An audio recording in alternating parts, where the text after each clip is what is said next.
not to forget about our God, our King, not to forget about, you know what I mean, the dead Israelites, you know what I mean, our ancestors, man, that fell, that perished under, you know what I mean, the captivity under this wicked oppressor. Keep reading. Consider the years of many generations. Consider the years of many generations. Consider the years of many generations. You got to understand something. Guess what? We did not celebrate the 4th of July. We didn't. There was nothing to celebrate. That's a day where the white man can be as free, white, and 21 as he can. And when I say being free, white, and 21, you got to think back, 1776, them getting their independence from England. You know what came from independence from England, what the oppressor did over here? The rape and mass genocide of the North American Indian, known as the tribe of Gad, the Seminole Indians, who are known as the tribe of Reuben, the Mexicans, who are the tribe of Isupk, a so-called Negro, man, of the tribe of Judah, on what the oppressor has done to us as a collective, and not just over here. Ask the Taino Indian. You know what I mean? The tribe of Ephraim, they call them, you know, the oppressor calls them Puerto Ricans. Puerto Rico means rich port. It's supposed to be a U.S. province, you know, a territory, you know what I mean, of America. They abused them too. Abused them too. As Blacks, Latinos, and Native American Indians, we have to wake up. We have to realize that we have to remember the days of old, that we are family. Nosotros somos familia una raza. Right. Meaning we are family, Black, Latino, and First Nation man and woman. And we all we got. We are one people, one race. And once we come to understand that, you know what we won't do? We won't celebrate the oppressor's 4th of July. You won't. You think it's just a regular day off where you can just fire that grill up. Karam, let me tell you something. I'm speaking from experience. So y'all, you know what I mean? Y'all know it too.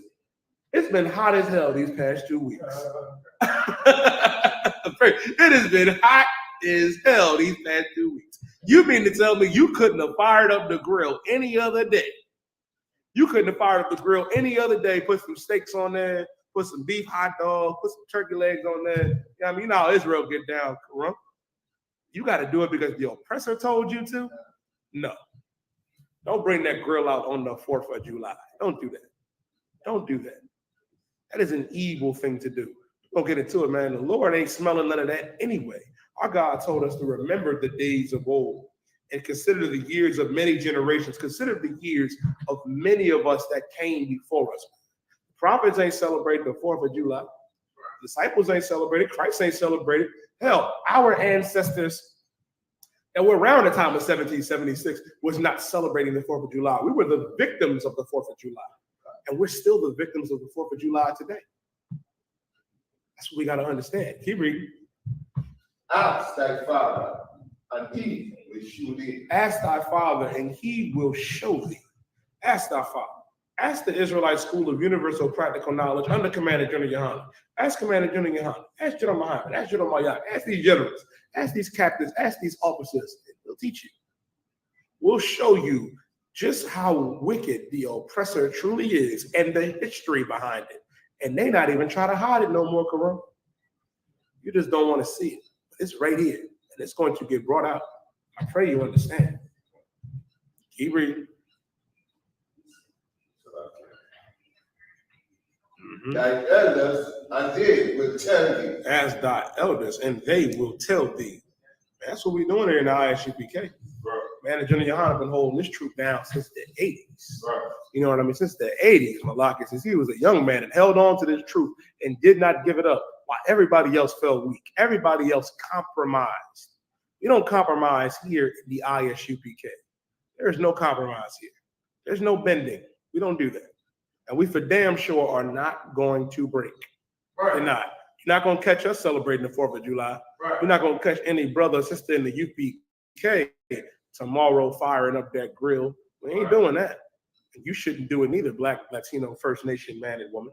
That's what we need to understand as the Lord's chosen people. Somebody get me.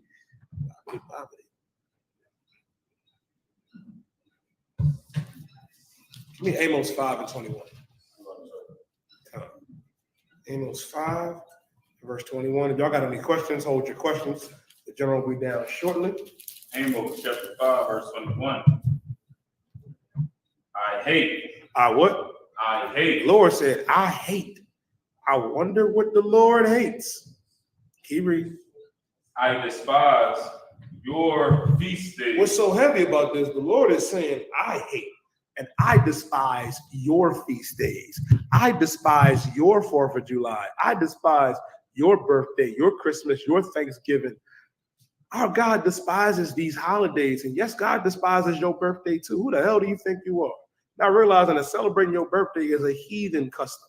You're making yourself a god on that day. And the Lord said, thou shalt have no other gods before me. Nothing special about you. And if damn sure nothing special about the 4th of July.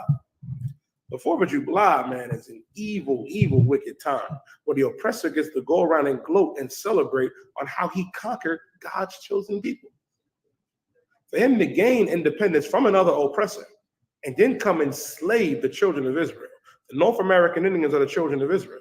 The Seminole Indians are the children of Israel. The Mexicans, Puerto Ricans, Cubans, Guatemalans, you know what I mean, and Haitians and West Indians and Negroes are God's chosen people. And that is who the oppressor enslaved and oppressed, because he's the devil that the Bible speaks of. Right. Our God is saying, I hate and I despise your feast days. Keep reading. And I will not smell in your solemn assemblies. Meaning, I ain't gonna smell none of that barbecue you putting on the grill. The Lord ain't smelling none of that. He ain't trying to smell none of it. And you think, oh, you're doing something. You think you're gonna be doing something tomorrow. Our God said, I will not smell in your solemn assemblies. Even though you're gonna get together, you're gonna have that cookout, you're gonna have a fire at the grill, the Lord is not going to smell none of it. Not going to. That's why it is important to understand this right here. It is important to understand. Come on, give me Romans 13 and verse 11. Romans 13 and verse 11, my life. Romans chapter 13, verse 11.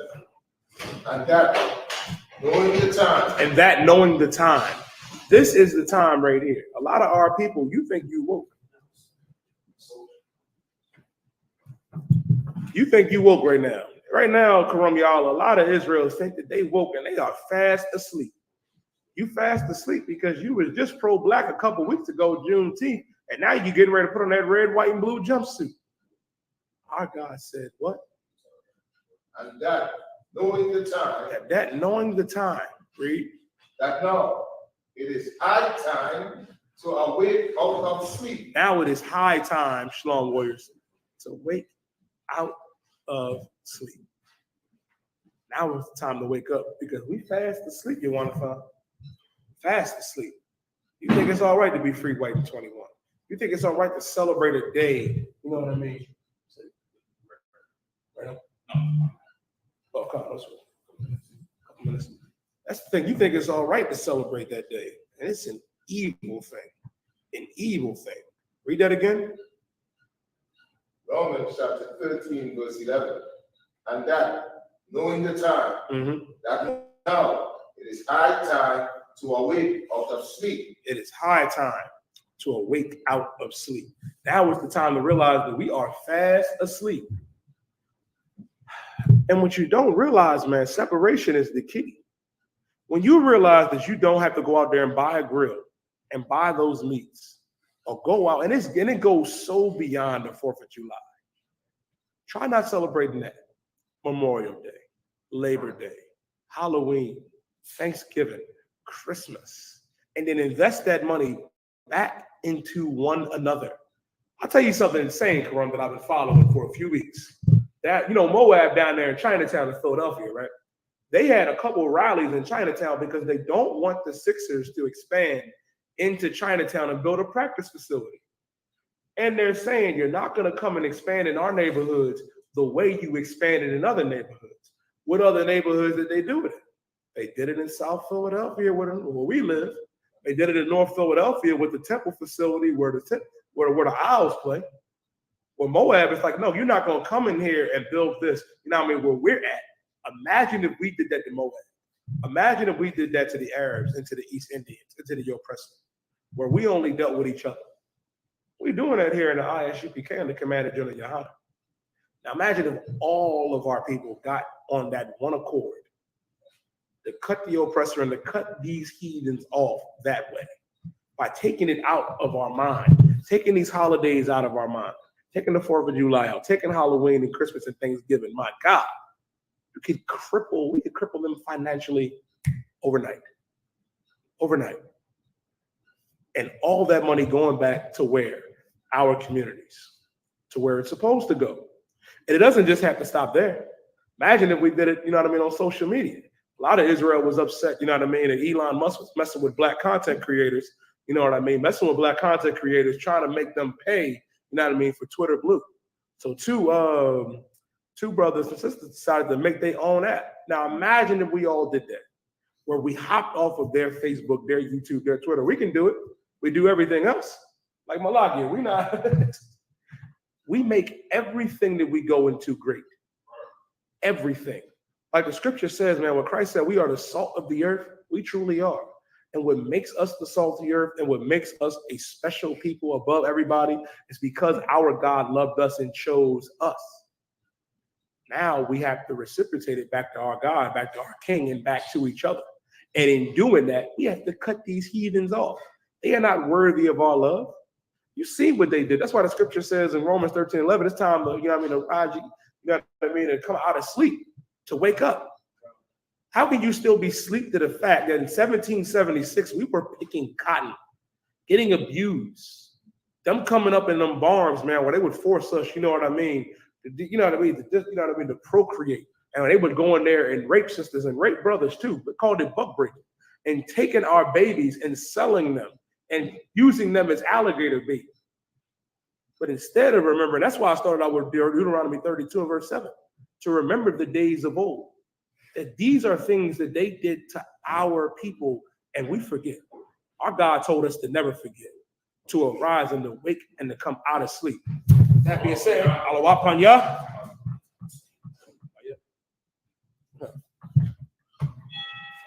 Slide. Okay, that's what I was. That's back to what I was saying. Our God told us, man, not to forget these things, because we're quick to forget and quick to forgive the ones that are not worthy of forgiveness. It's past I'm sorry with the white man. Karam, a lot of our people don't want to hear that. We are past an apology, past and I'm sorry. We are past that with these other nations. You know who we need to apologize and forgive? Each other. That's what we need to do.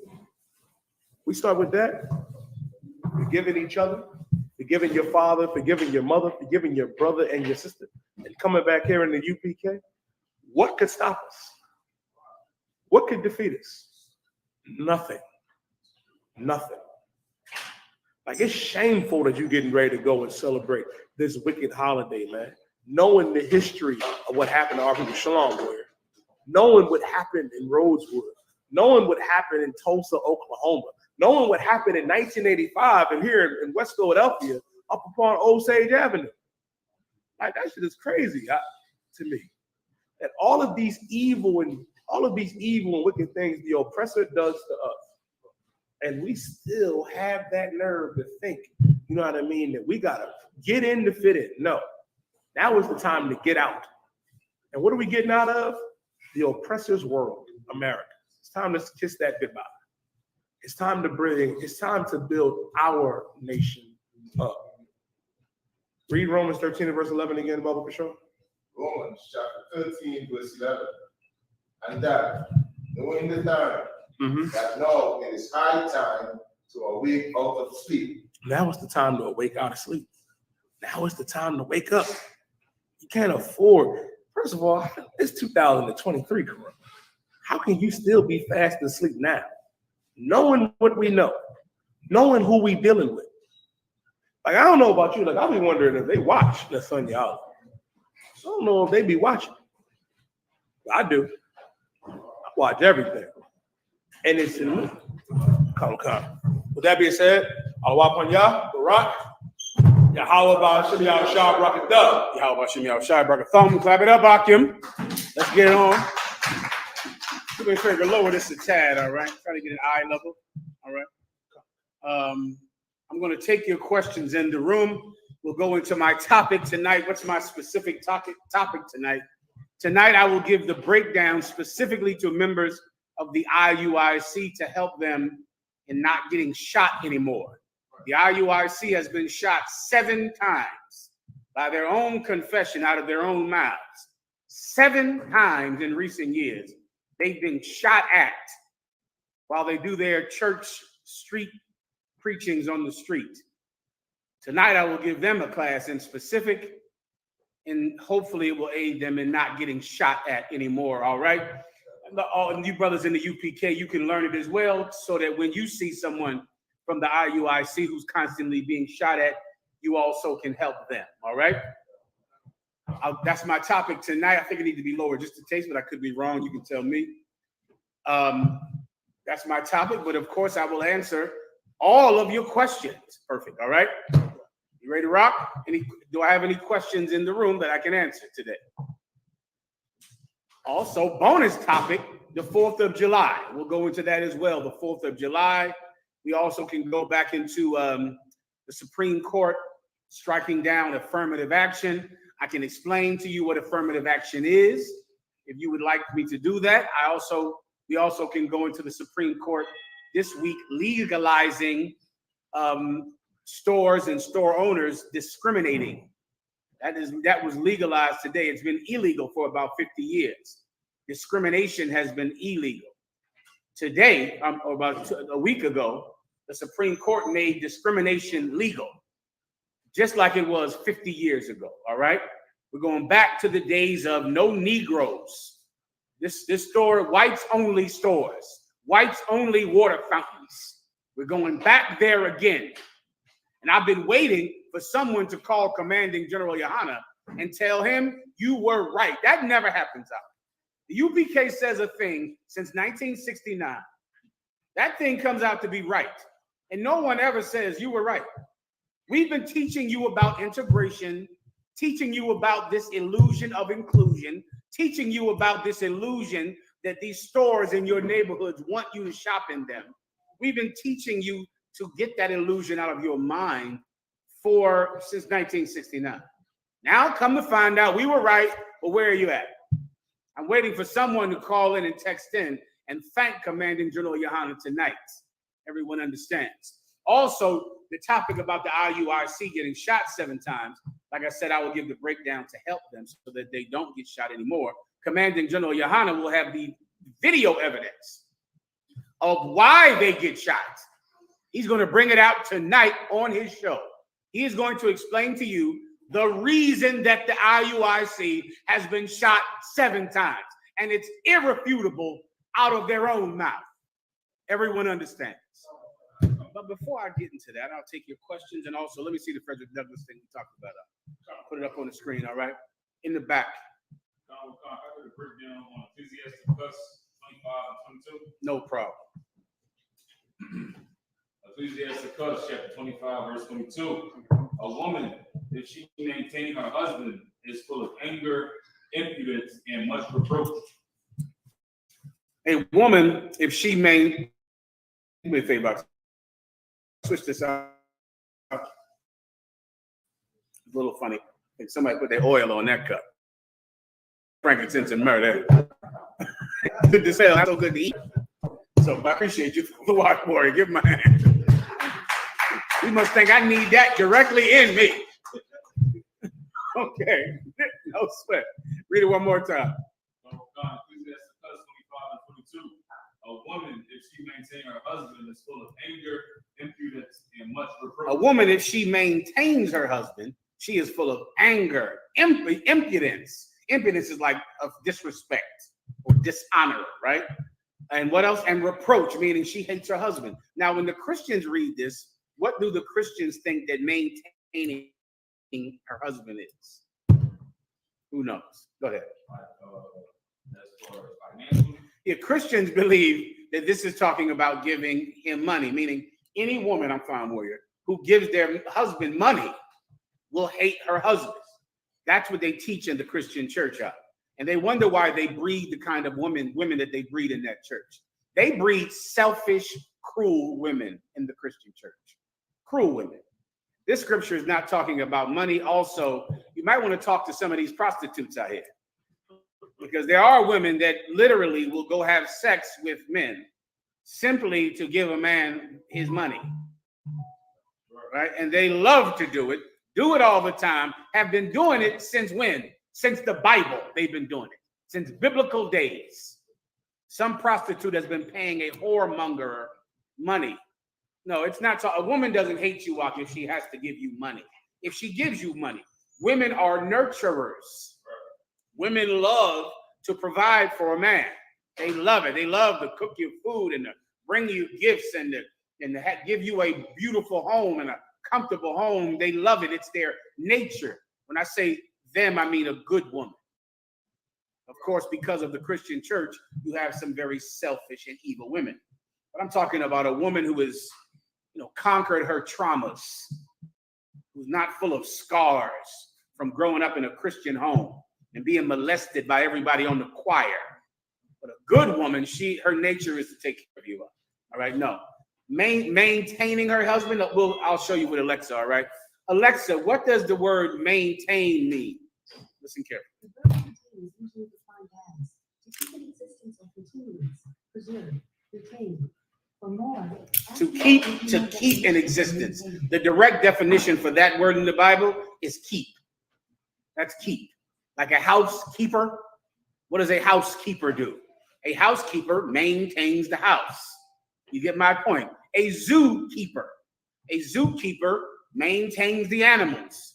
When a woman has to keep you, she'll hate you. What does it mean to keep you? When a woman rules you, when she bosses you around, when she is your authority, when she makes your decisions. I'm sorry. Oh, of course. You want me to do it or you want to? It's up to you. When she makes your decisions and when she is your boss, that woman is going to hate you up. Women hate not being able to follow a man. Oh, some of them will tell you. Some of them will say, I can't stand having to be in charge. I hate having to take the lead all the time. Let me tell you something a woman hates that she'll never tell you, but everybody knows. A woman hates to have to decide where we are going to eat tonight. They can't stand that up. You are going to get into a physical fight with her if you ask her, what do you want to eat tonight?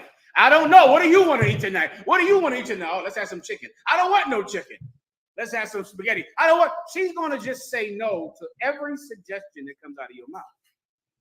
But she doesn't want the burden of having to decide what we're eating tonight.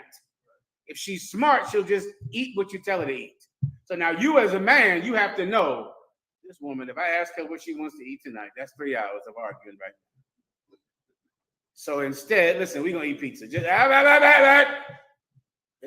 eating pizza. Goodbye. Shut your mouth. You like pizza. You love pizza. You damn near have to just know what she likes to eat. And you just start to know. I can look at her and tell she wants some spaghetti. You just start to determine it based on knowing her and realize what her menu is, what she likes to eat Thursdays and Mondays and the weekend, and her favorite food. And so then you just say, you want spaghetti. I know you want spaghetti. That is exactly what you want. Spaghetti with that cream all over it. That's what you like. We're eating it. And before you know it, she's eating it and she's licking the goddamn plate and she's happy because she did not have to decide. But if she has to decide, if you're one of those church husbands, if you're one of those IUIC men that chooses your Israelite group based on your wife, she chose the group for you. She told you to join. She chooses your God. Every time when the bill collectors call the house, what do? You hand her the phone. You don't pick up the phone when the bill collectors call. She's the mommy. She talks to the landlord. The landlord is arguing and the landlord wants his money. What do? Run and hide. And you let her talk to the landlord. She is going to hate you out because you are not leading her and she wants to be led. What does it mean for a woman to maintain her husband? To keep her husband, to lead her husband. Everybody understands. This is something women will just tell you. Your wife will probably tell you what I'm saying. They think this. All right. Anything else?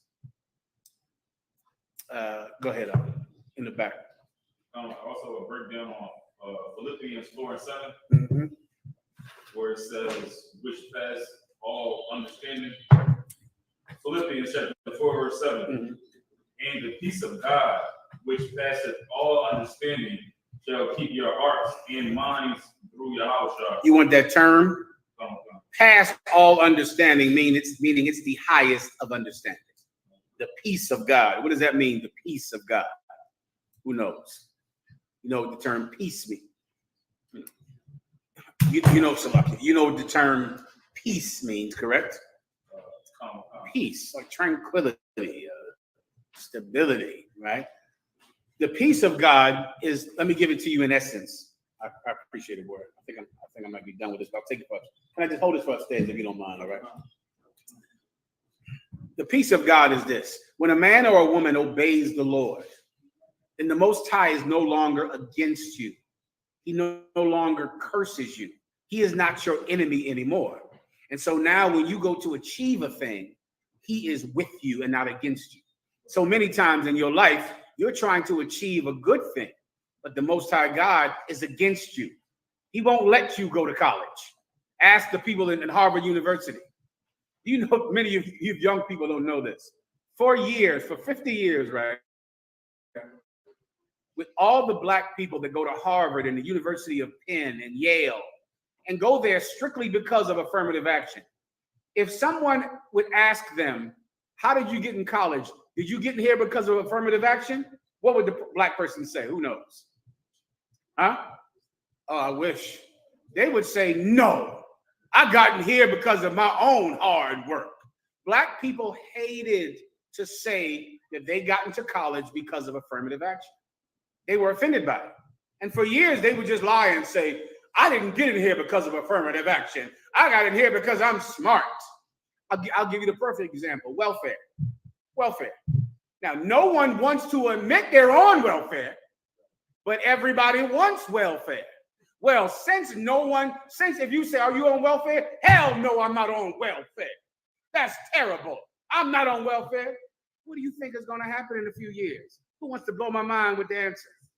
What's going to happen? If everyone hates welfare and everyone says, I'm not on welfare, I would never take welfare. I ain't taking no check. I ain't getting a check. If everyone hates and is embarrassed to be on welfare, then in a few years, they will cut welfare and get rid of it because there's no one that is a champion for it. Even the people who are getting welfare are ashamed to be on it. So before you know it, they'll get rid of welfare. And then the minute it's gone, they'll say, whoa, we need our welfare. Don't cut that off. Black people hated being recipients of affirmative action. And now it's gone. The Lord is against you even going to college, even with your intelligence. God is against everything you do.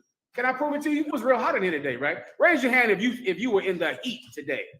Oh, it was hot. Oh, it was hot. Let me show you something. Alexa, is it hotter in historically black neighborhoods than in white neighborhoods? In Philadelphia, it's 87 degrees Fahrenheit. Alexa, stop. Alexa, is it hotter in black neighborhoods than in white neighborhoods? In Philadelphia, it's 87 degrees. Alexa, stop. Alexa, is the heat worse in historically black neighborhoods? Right now in Philadelphia. Someone put this in your phone. Alexa is not doing what she's supposed to do. Let me tell you, brother, something. Alexa, stop. Black neighborhoods are hotter than white neighborhoods in the summer. They're hotter.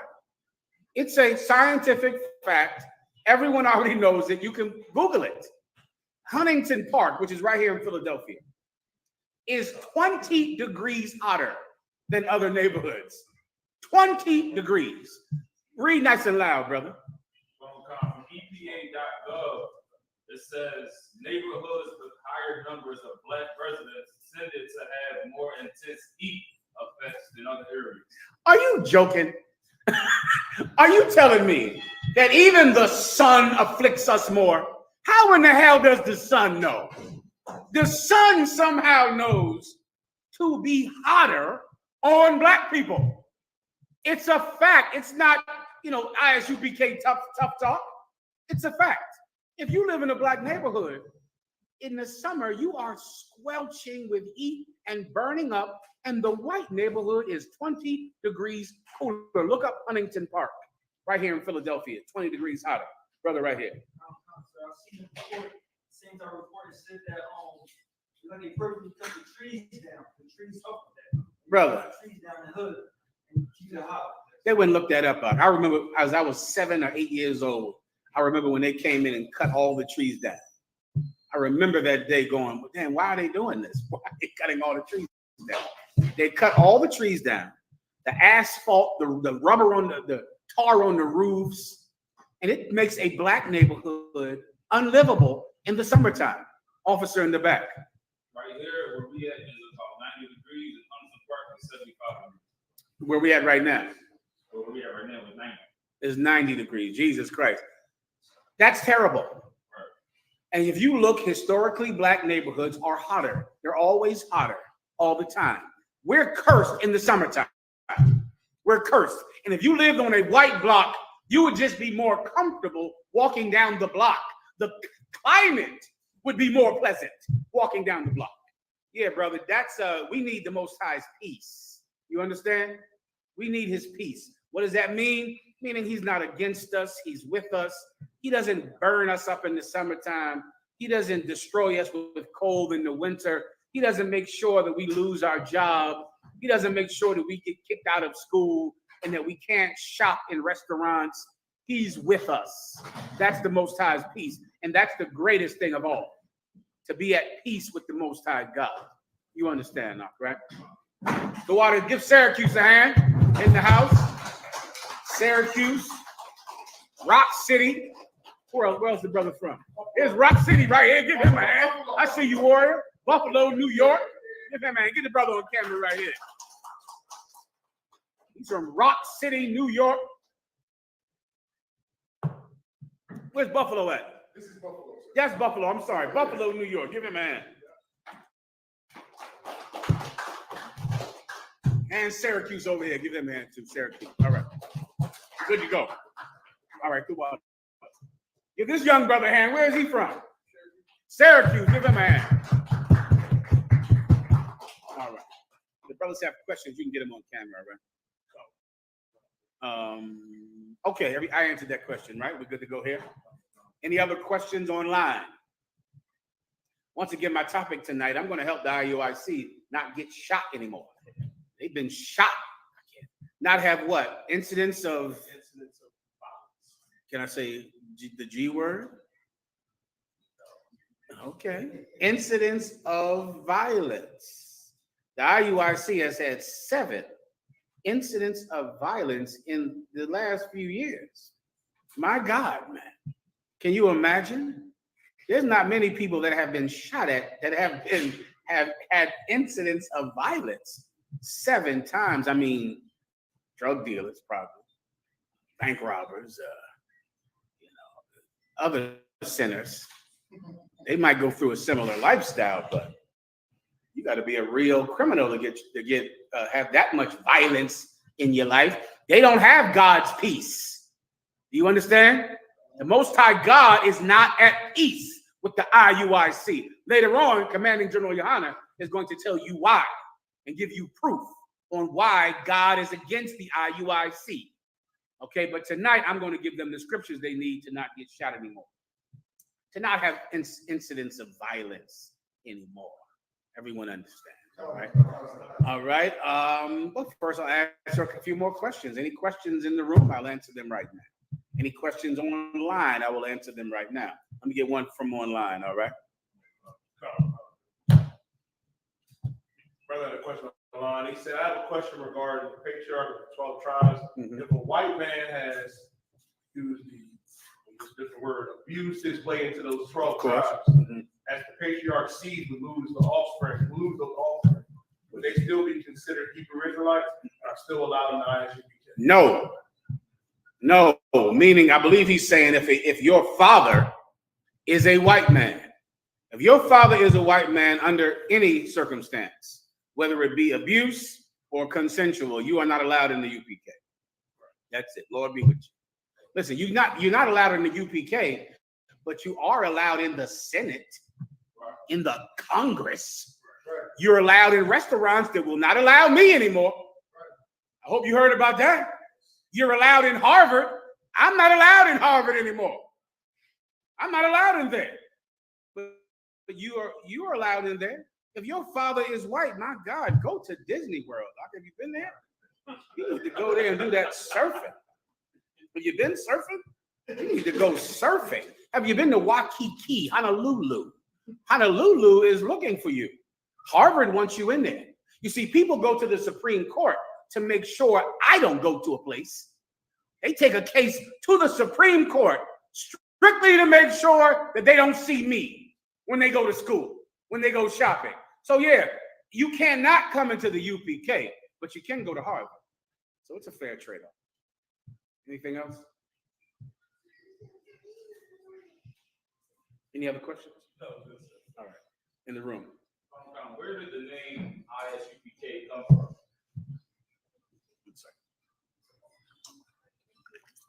The original brothers that started the school picked the name. They picked the name. A long time before I ever heard of the truth, and back 69, before I was born. Back in 1969, they chose the name the Israelite School of Universal Practical Knowledge. Everybody understands. Whenever you hear the term universal, that indicates a very old place. Universal at one time meant black, right? Just like the Universal Circus, right? Or the UNIA, the Universal Nation of blah, blah, blah. That was Marcus Garvey's organization, right? The term universal is what people used back in the 30s, to mean black, to mean Latino. It just meant it wasn't just for white people, because everything else was for white people. So it meant this thing was for non-white people, the term universal, all right? Practical, of course, indicates our adherence to not be religious, but to having a lifestyle that you can apply in your everyday, as opposed to ceremony and religious nonsense like the Catholic Church teaches to this day. The UPK is practical, meaning you can take this and use this in your everyday life, which is what the commandments of God are for. Knowledge, of course, is evidence. It's something that you learn. Everyone understands, but they did it back in 1969, and we, of course, continued it today. Everyone understands. Anything else? Go ahead, please. Up front, you right here. Please. So when Christ come back and the angels come back, will they be on the earth with us? Will they be over us? Will they be over? No sweat. When Christ comes back and the angels will be back, there's going to be a great war in heaven where the angels are going to physically fight our oppressor with weapons, physically fight him. The Bible says that they will lay their beams upon the waters, a laser beam. Laser beams are going to destroy our adversary and his weapons. And then they're going to be forced to turn their weapons of wars into plowshares, into equipment that you use to farm. That's in the Bible. So first, the great war that will be fought by angels. Angels fighting our oppressor. After that, those same angels take up the elect into those chariots. The Bible says, hide here ye in this chamber. The very elect, the people who are chosen to live after Judgment Day, will be taken up into the chariot. While they're in the sky, their bodies will change in the blink of an eye. They'll change. Then they'll get up into those chariots. They'll go into their rooms, their chambers, while the angels destroy our adversary, wipe out his ability to ever fight again. But he'll still be here. So imagine the U.S. military, the British military, the Iraqi military, the Russian military being destroyed 90%. That still will leave 10%, people with AK-47s and AR-15s and rockets that think that they can hold on to their former country. After we're taken up into the chariots, and after 90%, so to speak, of the military is destroyed, then that elect is put down back again on the earth. And there they are trained. The Most High said he will plead with them. So then we get trained in the wilderness. So the wilderness, the Bible does not tell us exactly where it is, but it's a wilderness, meaning it's a place where people don't live. So there are many wildernesses. I'll give you a few. The rainforest out there in Brazil. It's a place where there are no people. Are there any rainforest? Are there any wildernesses in America? Maybe out there in the desert, in Cheyenne Desert out there, where the Grand Canyon is. That's a kind of a desert, meaning there's no cities, no towns, nothing but animals. That's a wilderness. The Most High said he's going to put the elect back, take them off the chariots, put them back down on the planet. And in that wilderness, they're trained. Who are they trained by? The men who stood so stiffly for Christ upon the earth. The men who already knew the truth, who already have been trained, who got taken up in those chariots first. Then they trained the great multitude of people who did not do what those priests did. Those sacerdotes and those oficiales, those priests and officers. They didn't do it. They were taken up into the chariots because they were kind to the priests. They helped the priests. Well, they're going to have to be trained because they know nothing about the kind of lifestyle that you and I have lived. They're trained in the wilderness. Where are the angels? Not with us. When I say not with us, meaning not standing there teaching us. They're doing an angel's job, which is a supernatural job. There, we're being trained. So if you want to understand it, think of the Israelites when they left out of Egypt, right? The angels of the Most High God destroyed the firstborn of every Egyptian, thereby facilitating our release from Egypt. And then when we were out in Egypt, the angels formed a fiery pillar that guided us in the nighttime so we could know where to go, what direction to walk in. We followed that fiery whirlwind or fiery tornado. But we had to govern ourselves. We had to fight for ourselves, and we had to train ourselves. We had to find our own food. You're going to learn, brother, that the kind of spirit that we trained you to have in the UPK, you are going to need that now, and you are especially going to need it if you want to live when Christ returns. When Christ returns, your weed man won't be there. You can't get through a day without smoking weed because you're too stressed. You're stressed with air conditioning and a roof over your head and food. How are you going to feel when Christ returns and this world is in rubble? We got to just find something to eat. Pray that the Most High God sends a flock of quail for us to eat. How stressed will you be then? You couldn't handle the COVID-19 virus. I saw you.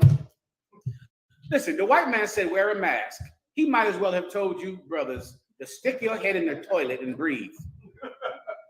You could not wear that mask. It was too stressful for you. You couldn't stay home. Which blew my mind. You have to go out. What is out there that you need? You couldn't stay home. People brought food to your damn house. You were too stressed out. You couldn't handle it. It was just too stressful for you. You have to get high every day. Well, you're not ready for Christ to return. You're not ready. You die. I was gonna say, so you're saying it's so heavy because they paid us to stay home. Brother, they gave you a stimulus check. Speaking of which, I saw not one penny of a stimulus check. None. You know why? Who can guess why? Raise their hand. Because I got 4 wives out, and I don't even know. I'm still waiting to see when this stimulus money is coming in. I heard about it on the news. I remember hearing on the news like, I'm supposed to be getting a check or something soon, right? Hey, where's the money at? White man's the devil. I mean, white man is the devil, clearly. I have still never seen not one check at all. Not nothing. But once again, I can handle that kind of stress. All right? I just roll with the punches out. No problem. Life is about some form of stress. That's a small bit of stress. Having 4 women taking every goddamn penny you have every minute of the day, I'm moving on. All right? That's a small amount of stress. If you can't handle the stress of today, you're not ready for the wilderness. You better start training. If you don't train, then we'll have to train you then. All right, that's what's going to happen. So the angels will help us. They'll be there to facilitate the supernatural things that we need done, but the hard work that has to be done with men's hands, you're going to have to do yourself out. You understand? All right. Anything else?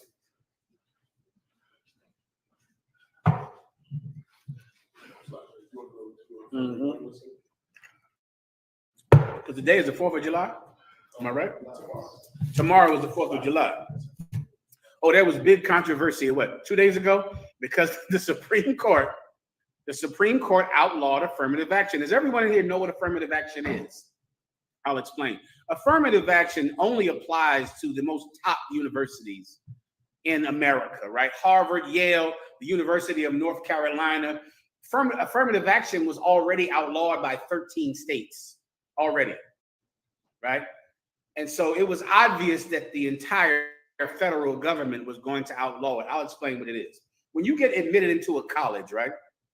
The college has things that they can look at to determine admittance. They'll look at, number one, your grades. They'll look at your community service. They'll look at, things that you've done in your lifestyle, your socioeconomic status. The number one thing they look at is legacy. The number one thing they look at is, did your father or mother go to this college, or did your father or mother donate money to this college? 70% of the white people that go to Harvard are there because their father or mothers went there. That's 70% of them are. So they can look at a lot of different factors, and it's legal. It's legal for them to say, well, your father went here, so we're letting you in, even though your grades are not as good as this person who has the same grades as you, but their father did not go to Harvard. So colleges have a wide array of things that they can look at to decide what students will they admit. One of the things that they were allowed to consider is race.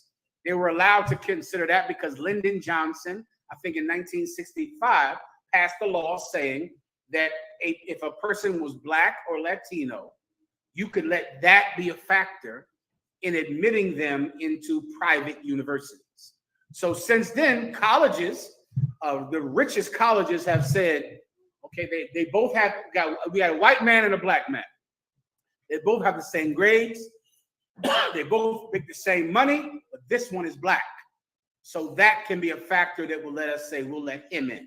That's affirmative action, meaning they considered slavery and oppression and the Jim Crow South to be negative, to be a negative action.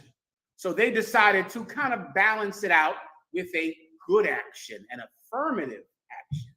So now, the same way colleges did not let you in because of your race since the 1800s, which is why we had HBCUs.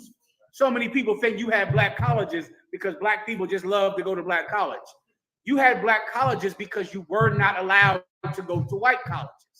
So white men paid money to give you your own college so that you could go there because they did not want you in Harvard. Since white schools did not let you in, now those white schools are going to give you preferential admittance. That's what affirmative action is. Everyone understands, right? Okay, 1 second. Let me check this out. Emergency. Stand by. Okay, so everybody gets that, right? Well, this week, affirmative action was struck down everywhere in America, meaning they cannot let you in or make your race a factor at all in letting you in. Why did this happen? Because the Asian community, stop Asian hate, y'all. Asian hate, that's the problem with America. Asians are never getting enough love, ever. The Asian community said that Harvard was changing the SAT and making it easier, making it culturally unbiased. Because, of course, Black high schools are not on the level as white schools and Asian schools in America. So they changed the SAT, which meant that more Black people could pass the SAT. And an Asian group sued Harvard because Harvard, there's so many Asians in Harvard, forget about it. And they said, wait a minute, while you're making it more easier for Black people to get in Harvard, that's taking away our right to get in Harvard because we're the ones getting the highest grades on the SATs. Everyone understands. So this Asian group went and sued Harvard, and they won in the Supreme Court. Because they won, you can't, if you're trying to get into Harvard, you can't get in there anymore. And virtually everyone that ever went to Harvard that's black went there because of affirmative action. Everyone understands, including Barack Obama, who got into Harvard because of affirmative action. Everyone. There would be no one in Harvard who's black if not for affirmative action. And Harvard is about 6% black. That's it. That is a fact. It's 6% black. And if not for affirmative action, it would be 0% black. Everybody gets it. That's affirmative action. That got thrown out today, Syracuse. Please. Yeah, here we go. Yeah. Clarence Thomas said that the only way he got into Yale is because of affirmative action. He is the main vote canceling affirmative action, and he's black. Why? Because affirmative action breeds traitors. That's all it ever did. Us pushing our way into white society bred children who were desperate to be in white society. And they were ashamed that they got into Yale with affirmative action. They were ashamed of it. Just like you're ashamed of being on welfare. They were ashamed. They wanted to get rid of affirmative action because they were ashamed that they ever got into that school based on affirmative action. That's what happened this week. What else happened? About 2 years ago, there was a white woman who made cake. She was a baker. And a gay, can I say gay? A LGBT person, an alternative lifestyle, came into their house, into their store and said, "Can you make us an alternative cake?" Put alternatives all over the cake. The baker said, "No, I don't want to make you an alternative cake." They sued her. They took the case all the way to the Supreme Court, and this baker won. She didn't have to make this cake. Why? Because they determined it was freedom of speech, and freedom of speech is sacrosanct in American society, meaning it's one of the most holy rights, that you don't have to say something that you don't want to say. So if I don't want to make a cake promoting alternatives, someone forcing me to do it is taking away my freedom of speech. Everybody gets the premise, right? That happened about 2 years ago. Now, because of that, another woman who runs a website business, she makes websites. She just heard about that case and said, well, wait a minute, I run a website business. What if someone wants to ask me to make an alternative website? Am I going to have to? She went to the court and asked for permission not to make a site that no one ever asked her to make. It never happened.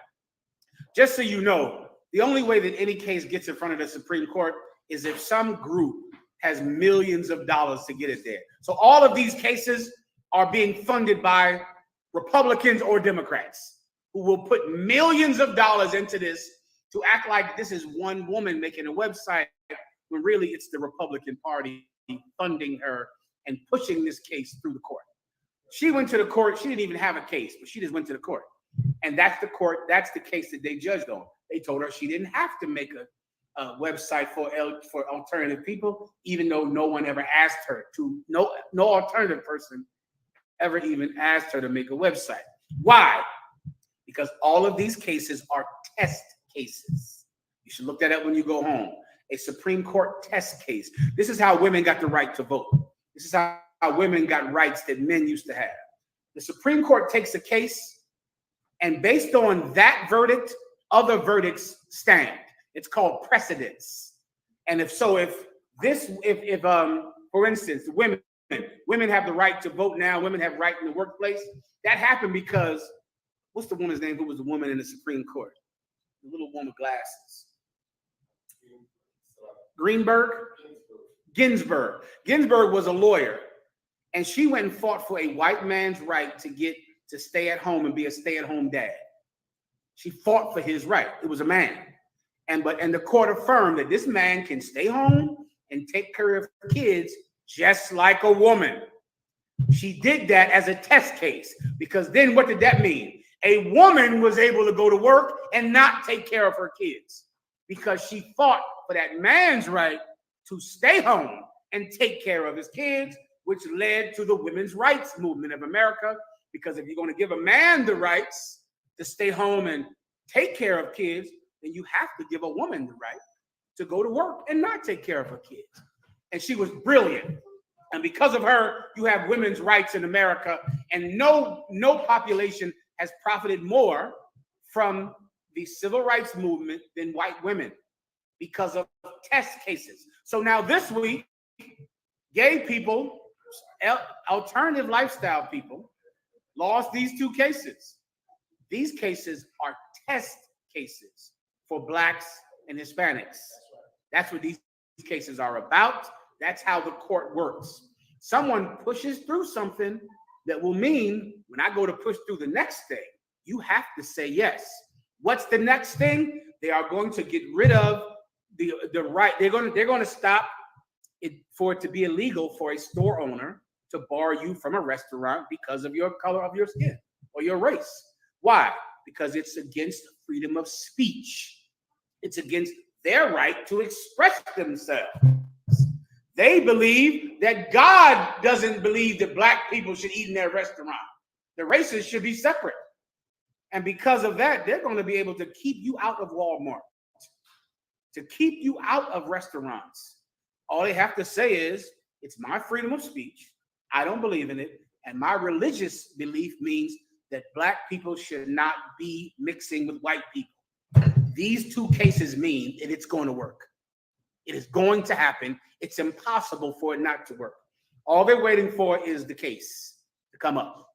For someone to put a sign on the door saying, I'm against the mixing of the races because of Deuteronomy 7:3, which says they're not supposed to mix. They're going to put that sign out. They'll get sued. It'll go to the Supreme Court. And guess what? You will be forced to do what God wants you to do anyway, to stay with your own people. Well,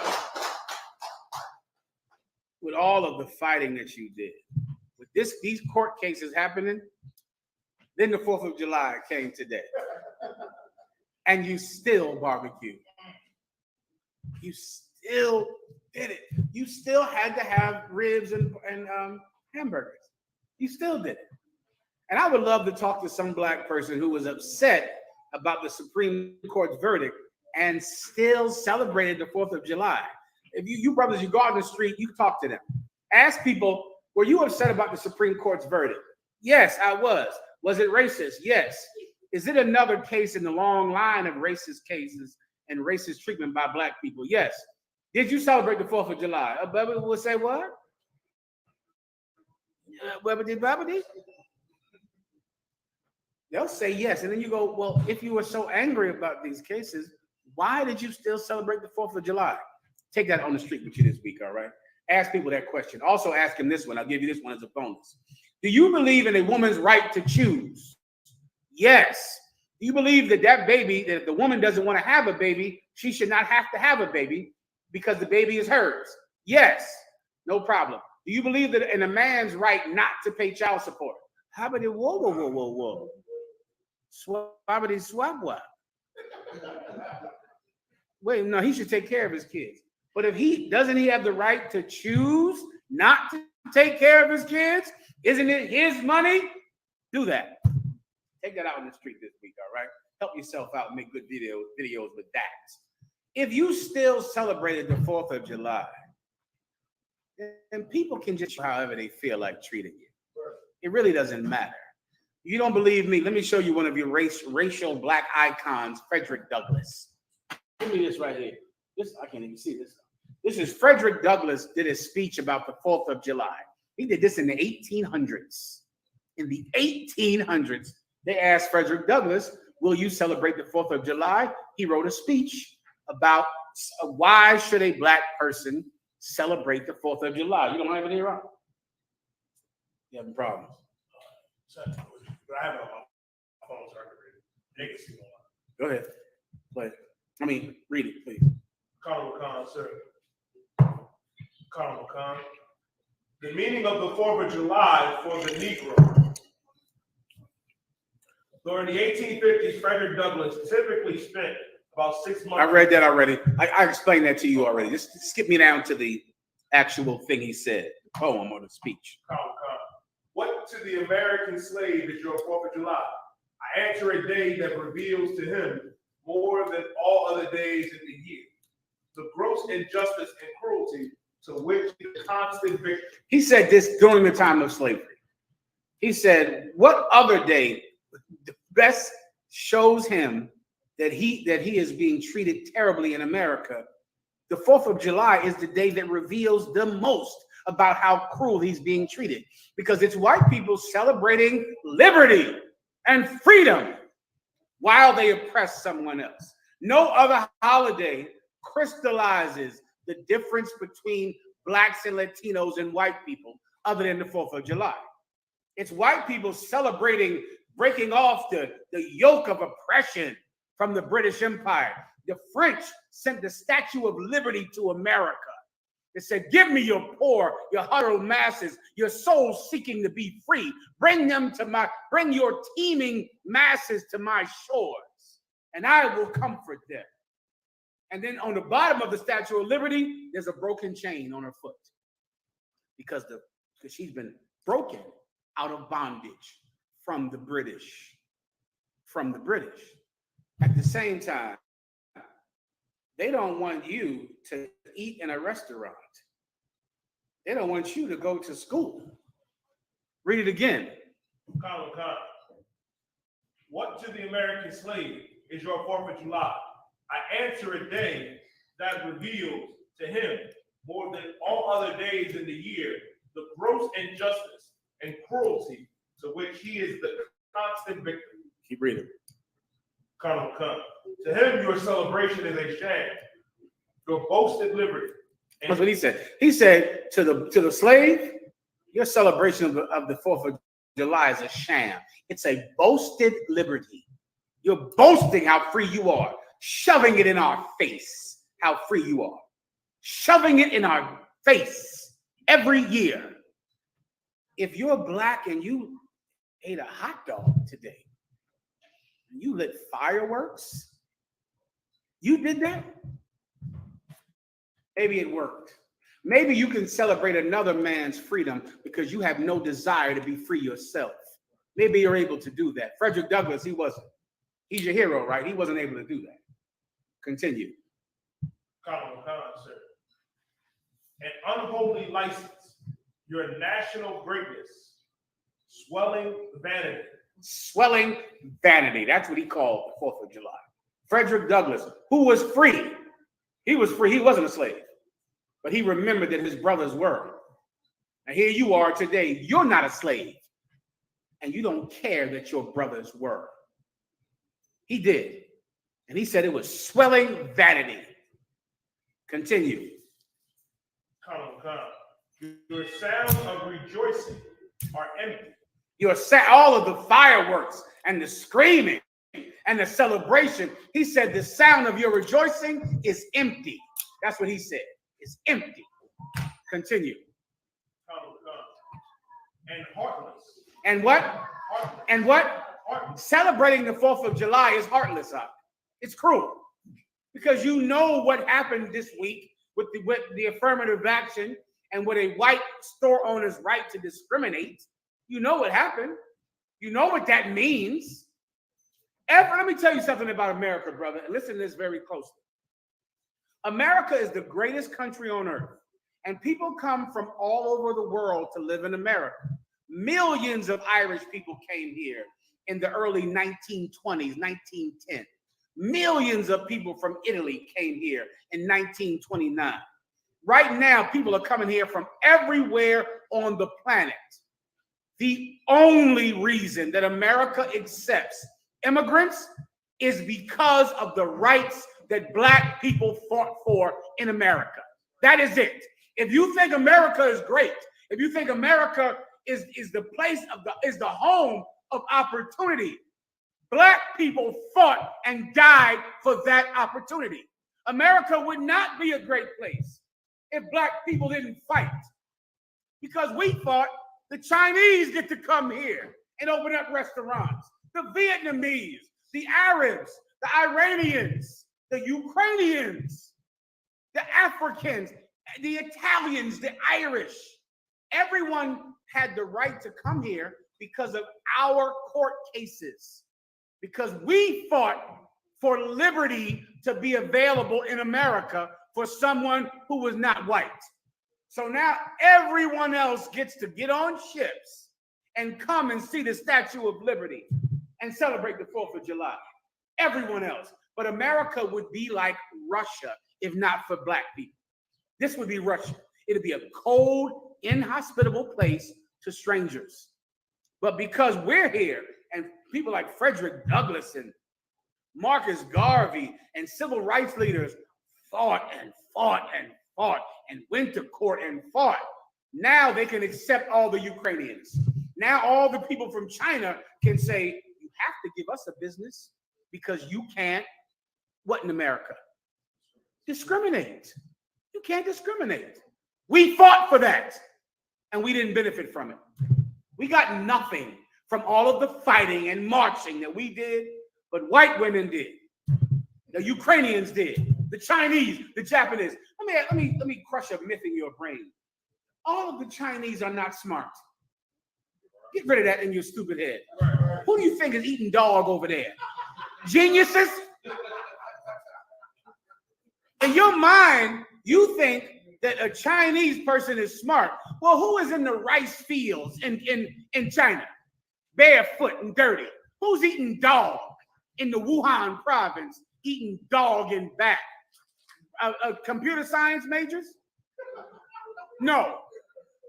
You think Chinese people are smart because the only Chinese people America lets to come in here are the smartest of the Chinese. The ones eating dog and living in a rice bog over there don't get to come over here because they don't have any money. So all of the regular Chinese people are in China eating bats in the Wuhan province, eating dog. But the rich upper class comes to America. So because of that, you in your mind think some Chinese person is a mad genius simply because he's Chinese. All of his cousins are in China eating dogs. And they're not math geniuses. But America will only let the upper class of the Chinese come to America, the upper class of the Japanese, the upper class of the Vietnamese, and they all come here. And now we're sitting here subservient to them when they're here because of rights that we fought to establish, that we made possible. And yet, here we are, getting shot on Juneteenth, living in the projects, and we can't even now, you can't even go to a store anymore. Frederick Douglass said, I'm sorry, I'm done. Damn it. It's a lot. I really didn't say anything. I'm sorry. I guess I did. I'm sorry. I tried now. The computer science remark, that was the one that did it. I jammed you like for a week. Oh, do it on my phone next time. I don't want to jam your phone up. My apologies. All right. God damn it. They won't let you appeal. It was terrible. I don't know what to do. I'm trying. I'm going to keep trying. It was about the Moabites, probably, though. I think Moabites don't they run TikTok? That did it. There you go. That's it. I didn't even put that together, but there you go. Let's play with, I got to get to my IUIC topic. Let's play with Frederick Douglass said one more time.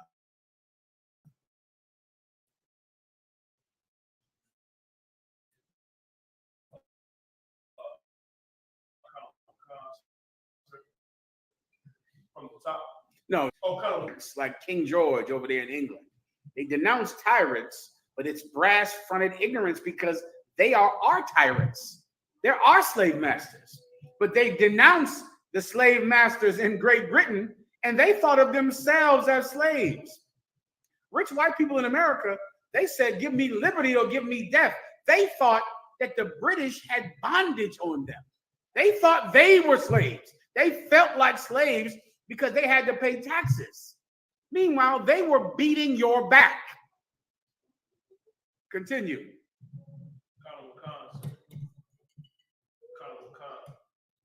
Your shout of liberty and equality, hollow mockery. Keep going.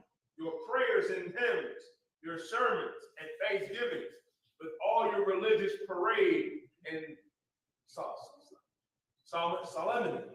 Solemnity means the Psalms, the songs. Now, this is Frederick Douglass cutting you Christians because he's saying, read that again from that part. With all your religious parade and solemnity are to him mere bombast, fraud.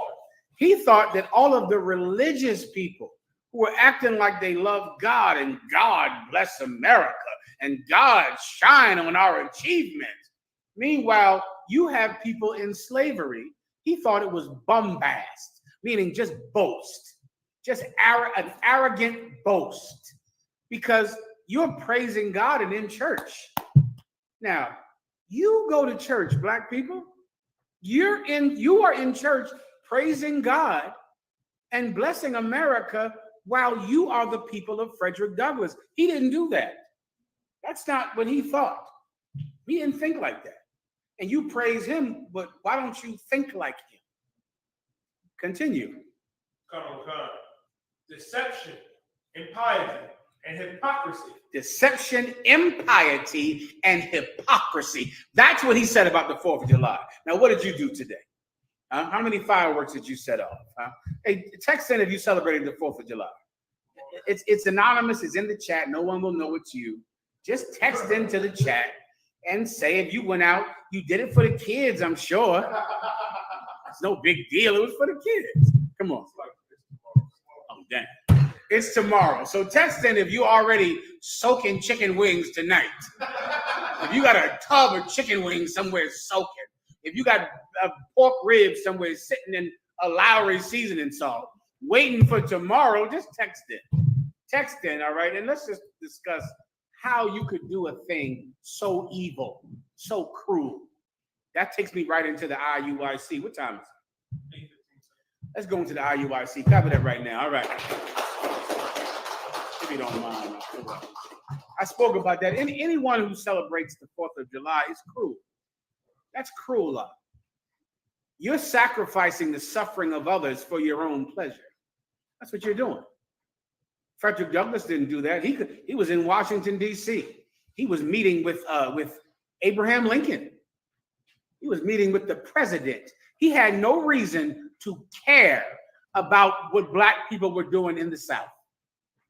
You're sitting here today, hundreds of years after this, or not hundreds of years, Salakia, 100 years after this, you have no reason to care about what happened to your brothers and sisters that lived in slavery, that lived in physical bondage, and yet your people today are in bondage, and you don't care. You celebrate the 4th of July. You're cruel. You're cruel. You don't have a place in your heart for compassion for other people. All you care about is the fact that you can go and put pork in your stinking gut. That is it. And as long as someone can give you pork to fill up your gut, you will forget slavery, forget the oppression of your grandmother and your grandfather. You'll forget the Supreme Court case that happened 2 days ago. You'll forget it. That legalized discrimination in businesses. You'll forget that because all you care about is your own decadence, is your own pleasure. You're cruel. Who else is cruel? The IUIC. They're cruel. That's an absolutely cruel group of people. Let me explain to you the topic tonight. The IUIC, those are the purple pigs, or they wear purple all the time. If you know what I'm talking about, sisters, you might not know, but they wear a ton of purple. But it'll hurt your eyes, the amount of purple that they have to wear. Kids in purple, women in purple, purple book, purple everything, purple car, purple everything, purple. It'll hurt your retina. It's so much purple, right? And so this week in Kansas City, Missouri, one of their members was shot. He got shot in Kansas City, Missouri. That's where he got shot this week, in KC. This week, they got shot. It was all over the internet. Play the video, the cat on the internet. Do we have that video? Some Jake in the world. He's talking about the shooting. Do the brothers know what I'm talking about? Or this is totally foreign to everybody. You don't know what I'm talking about. God damn. Well, let me explain it to you a bunch. Can you play it? Whatever. Even that's heavy. Yediah just said, are we sure that it's true? That everyone called me this week and said, are we sure that it's true? Do you know what that means? The IUIC are such snakes. A lot of you think that this is just a trick from them. Brother, do you know you're making my point for me? This could be just a trick. Because they are that duplicitous. They are that sneaky and full of guile that a lot of you who know about it did not talk about it because you thought maybe it's just another IUIC purple trick. Nicholas, I'm talking about it all the time. And if it's a trick, I'm going to talk about it worse. I'm going to talk about it. This is how much I'm going to talk about the IUIC getting shot. I'm going to talk about them getting shot until you go down to the West Coast down there in California, right? And you go on the beach and you pick up a seashell and you put your ear to it and the seashell says the IUIC got shot in Kansas City. I'm going to talk about this until I talk about it so much that the air is only made of it. That the only thing that is in the air is that the IUIC got shot. When you breathe, you will breathe in the IUIC got shot. Because that is how much I'm going to fill the air with it.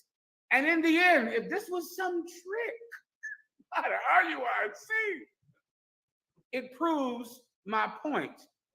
That's why you get shot. Because you do things like that.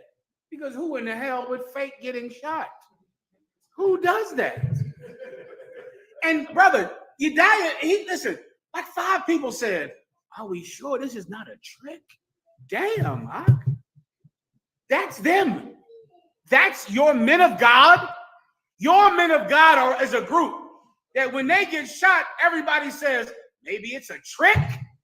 That's your men of God. Listen, I'm going to talk about it so much, y'all. You're going to put an umbrella up because it's going to rain. The IUIC got shot. And if you don't put an umbrella up, you're going to get soaking wet with the IUIC got shot. Does everyone understand? So anyway, the IUIC got shot this weekend in Kansas City. There's a whole video up on YouTube. You brothers can share it if you would like to share it. You can fall into the plot, the trick of IUIC if you want. Go ahead. Anyway, they got shot. They did a class this week that the brothers told me about where they confessed that they got shot 7 times. 7 times. Officer Yediah sent it to me. Matter of fact, hold on, let me give it to you, damn. You have it? I have a video. Of them putting the reward out? The reward? Oh, no, I have a video of them shooting. Like, I have a few videos. Yeah, play that one. Play that, and let me give you the one where Abadja sent me, where they're confessing that they're putting a reward out for the shooter. It is right here. Hold on. I'm gonna give it to you right now, Abadja. I mean, you die.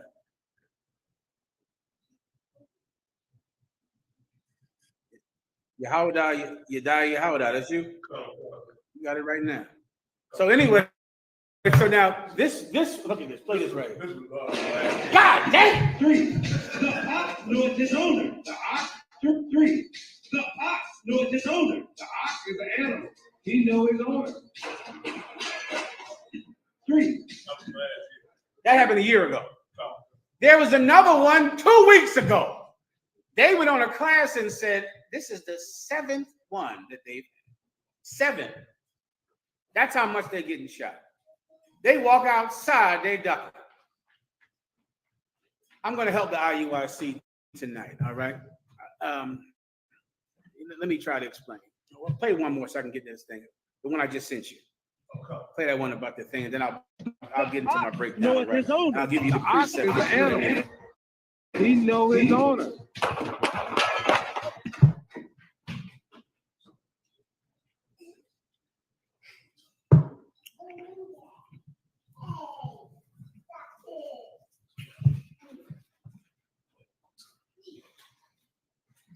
Give him a second, all right? Am I missing any questions in the room? You can hold my precepts for me. I'll give you those while I'm waiting for your die, all right? We're going to need Babade Blam Blam.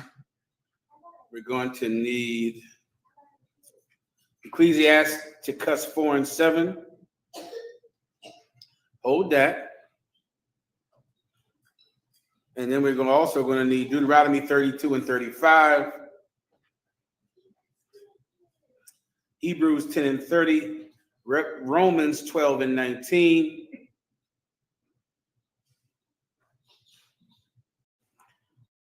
Proverbs 24 and 29. I hope you heard all of that. Write that down because I will not remember it in 10 seconds. All right? Those are the precepts we're going to go through for the scripture breakdown. A bun. Romans what, sir? 12 and something. Romans 12 and 17. I think we're going to go down, up and down with a few of these, all right? After I believe this is all the video proof we need. Commander General Yohana has terrible video. Oh my God. I mean, he has video of the IUIC saying why they get shot. It's terrible video. Make sure to tune in directly after this class. Know his owner. He know his owner. 3, the ox knows his owner. The ox is an animal. He know his owner. 3, the ox knows his owner. The ox is an animal. 3, the ox. You having problems, Doc? 1 second, you're tired. You having problems? Oh, no, I was just playing. Did they say they didn't see it? Yeah, they didn't see it on live. Okay, go ahead. Let me know when you can play the next one. In the back, go ahead. They say why he got shot. No, they don't say why he got shot. They just know every time they pull out that sexy Jesus, it gets lit up. He hit that thing up. That thing he got holes all down the cleavage line. Getting shot in the breast, shot left breast, right breast. Go ahead, play the last video. Captain. When I first heard it, it just reminded me of the Crooked Cop. Yeah. Alonzo from Training Day. He gonna put cases. He gonna put cases on all you mother effers. Put it back in the money. And they shot me in my ass. Shot me in my ass. Like Alonzo from Training Day. He gonna put cases on all of you mother effers. Oh Lord, listen. I laugh. I joke about the IUIC. They got a good sense of humor. I just joke about them. They don't mean nothing by it. I'm just making a joke, right? But actually and truly, I don't want anything to happen to them because they're Black and Latino men. Right. And I don't want them to be shot. I don't want them to be harmed. But like so many other sinners, your lifestyle is endangering your life. It's your lifestyle. And tonight I'm going to try to teach you, but more importantly, I have to teach the people who want to shoot you. That's who I have to teach tonight. I'm going to teach those people tonight. Commander General Yohana will explain to them why they're being taught. I'm going to attempt to teach the IUIC what they're doing and why their behavior, their sinful lifestyle, is aiding in their own demise, in them getting shot. But most importantly, I have to teach the people that want to shoot the IUIC. I got to teach them tonight.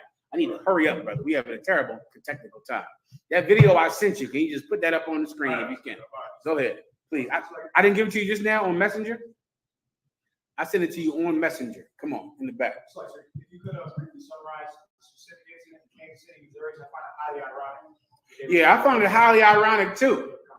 Anyway, this video I believe is in Kansas City. I'm not sure. But in Kansas City 2 weeks ago, there was some fake Israelite, internet man who made a video saying that the IUIC got shot today. One of their members got shot in the hip and in the leg. And he went on and on to say they're getting shot because they shouldn't be out on the street. They're getting shot. He's a fake Israelite. He's half a coon, loves Edomites, and is a Christian, really. So he's trying to give Christian reasons why they got shot. Then he goes outside. Some woman comes in the store and says, yeah, they got shot. And she hates the IUIC.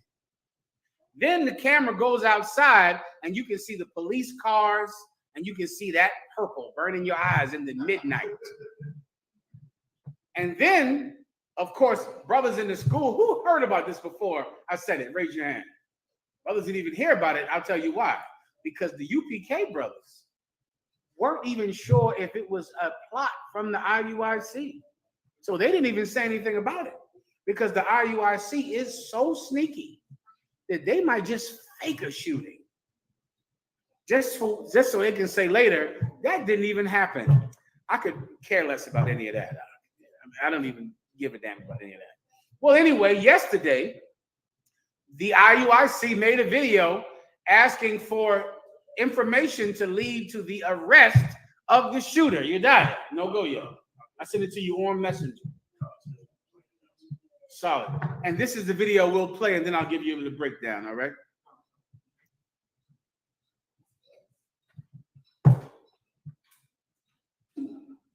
And it's just another day at the office, you know? And the angels are with you, and, you know, this is a part of doing the work that we do. This is the video I sent you. You know, so we're going to keep you in prayer. Don't seem like it. And mostly, I need the video I sent you. Do you have it? I did not have it. You sent it to my WhatsApp? I sent it to the, maybe that's not you on, I'm just gonna hand it to you. This is Messenger right there. It just goes straight to the point. That's you on, just find yourself on Messenger. You can play this one while we're waiting.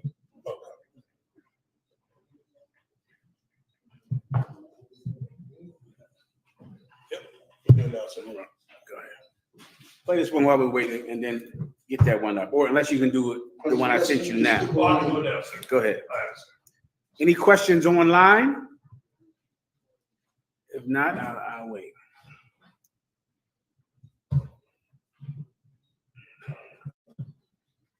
Do the video first, Doc. So lucky. You die. Okay. Playing it right now. No sweat.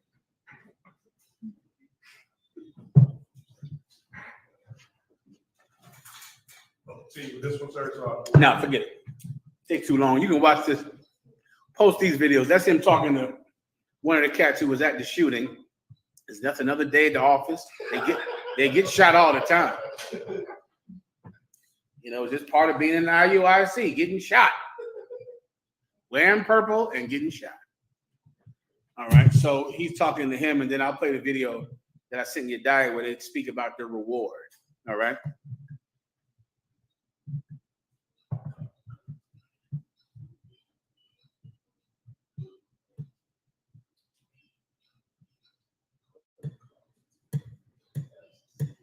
Is anyone else that can read the chat room online from your phone? Let me know if there's any questions I need to answer, all right? I probably won't have time after this.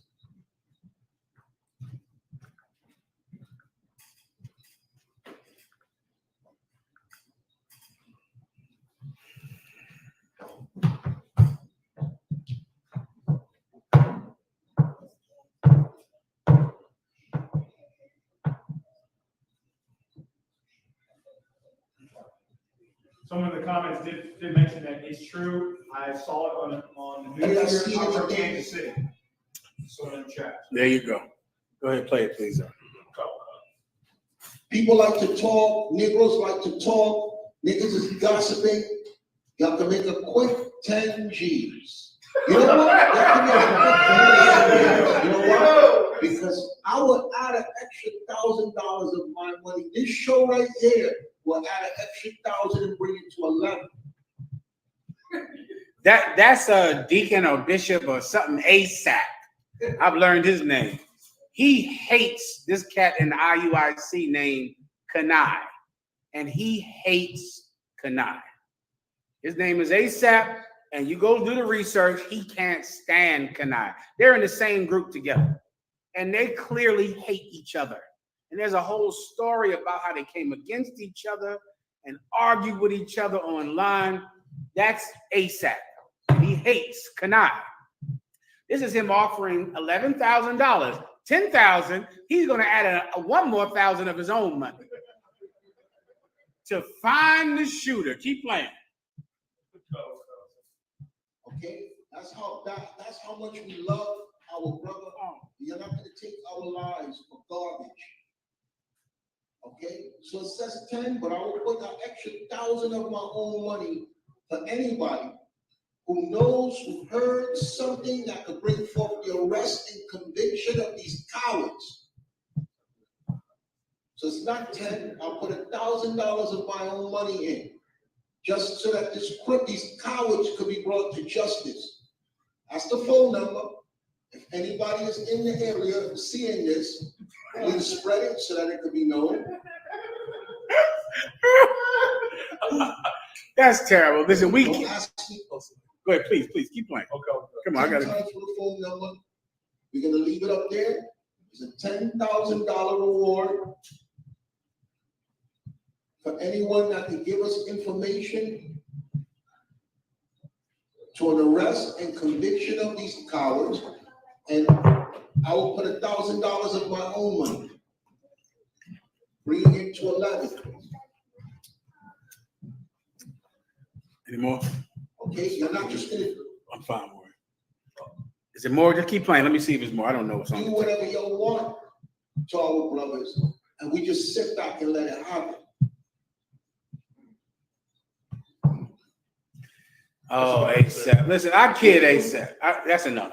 I kid ASAP. I'm making a few jokes about ASAP. I kid the IUIC because they're so funny. But that's it. But let me tell you, I don't want these brothers to be murdered and killed. And Commanding General Yohana doesn't teach us to be like that. But of course, my hope for them not to die is meaningless if I don't teach them how not to get shot. So give me Ecclesiasticus first. All right, where did I ask for that in Ecclesiasticus? Instead of 4 and 7, we're going to start up Ecclesiasticus 4 and 2. Listen, this is for the IUIC. Then I'll teach the people who want to shoot you. But for now, I'm going to teach the IUIC for these 4 precepts. Nice and loud. IUIC members in the chat room, listen carefully. If you don't want to get shot, if you don't want them to offer $12,000 for your shooting, for whoever shot you, listen very carefully. Go ahead. Ecclesiasticus chapter 4. I'm sorry, let where you from again now? Buffalo. Let Buffalo read again. Go ahead. Get Buffalo on camera. God, this is the book of Ecclesiasticus chapter 4, verse 7. 2, I'm sorry. Yeah, please. There you go, warrior. Go ahead. 4 and 2, sorry. Please. God, this is the book of Ecclesiasticus chapter 4, verse 2. Make not an hungry soul sorrowful. Read that again. Make not an hungry soul sorrowful. Bring it back to me. IUIC, listen carefully. The IUIC, you hate black people. Right. And you afflict black people. And there's a video Commanding General Yohana is going to show, brother, where they went to the site of the massacre in Buffalo, New York. They went to the site of that massacre. And they yelled at black people whose family members were murdered. And they said, you got shot because you deserve it, because you're wicked. The Bible says, don't make the hungry soul sorrowful. IUIC, if you don't want to get shot, don't go to the people who are hungry and make them sad. We have so many rules in the UPK specifically designed so that we don't fight our people, we fight for them. Right. We specifically do that. Specifically. We don't go do a speaking in the projects or in the ghetto and yell at black people because they're on drugs, because they're homeless, because they're suffering. We go downtown and we yell at white people because they're the reason that we're homeless and they're the reason that we're suffering. We don't go to, some poor brother and while he's getting high and on drugs and living outside and embarrass him and shame him for being poor. We don't fight black people. We fight for them. We don't shame them because they're in a situation that they had no control over. They were born into that ghetto, born to that drug-addicted mother, born into that family with that child-molesting uncle. We don't blame them.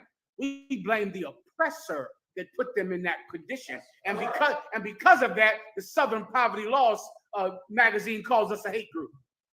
Because we yell at white people instead of yelling at black people. We fight for black people instead of fighting them.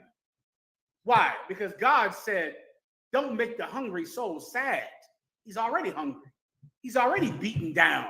What do you want to do? Beat him down more? Afflict him more? Make him more sad, more ashamed? Not us. Not us. He has enough enemies. We'll fight for him. We'll fight the rich man in defense of the poor. Continue.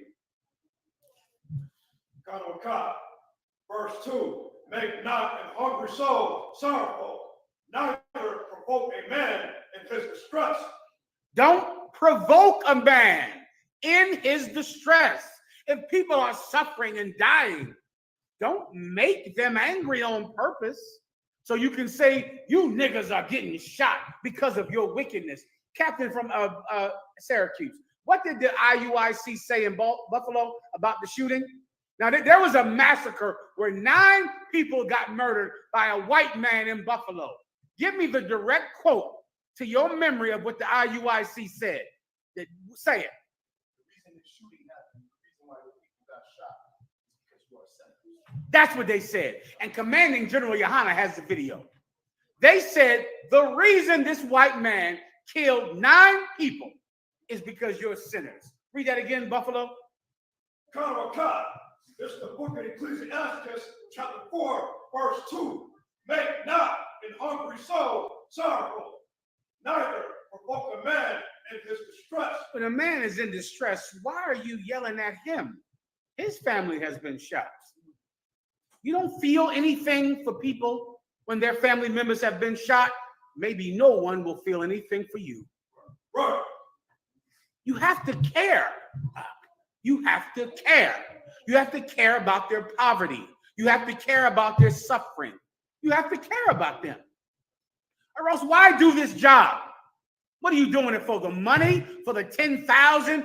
I'll give up 1,000 of my own money. Are you doing it simply so you can have $1,000 to put to anything you want to put it to? Are you doing it for the money? Because there's other jobs you can do for money. If you can get into Harvard, sorry, you can't get in there anymore. So I guess you can't get into Harvard and make real money anymore. But you don't need to do this job unless you care about people. Continue. From right there, keep reading. Next verse, sir. Yes. N.W.O, verse 3. Add not more trouble to an heart that is vexed. Don't add trouble to a heart that is vexed. He's sad. You want to make him more sad. You want him to be more sad. He's already sad. They're in Kansas City, they're in Oklahoma, in Philadelphia, going to poor people in their neighborhoods, chastising them for being poor. Do you know a member in the IUIC? You cannot be in the IUIC unless you maintain constant employment. That's their rules. Damn, so the brother gets fired? What does he have to do? Lose his purple shirt? So you telling me that really, if your religious group says you cannot be in the IUIC unless you maintain full employment, then your membership in the IUIC is dependent upon your supervisor. Because if he fires you, you can't be in the IUIC. Buffalo, Cameron. And Isupk, sir, what you said is real heavy and powerful because the IUIC is so much powerful that you can't have a red unless you have a slavery or a job. So what type of summary is that? Now, how do you know that? Because I learned that when I was studying Commander General Yohana, that these laws purple gay men teach that you cannot have a red or a beautiful woman unless you have a job. So that sounds like you gotta be a damn son. Yeah, give him a hand. So that means your supervisor controls your sex life. He controls everything about you. Why hurt a man who's suffering already with no job?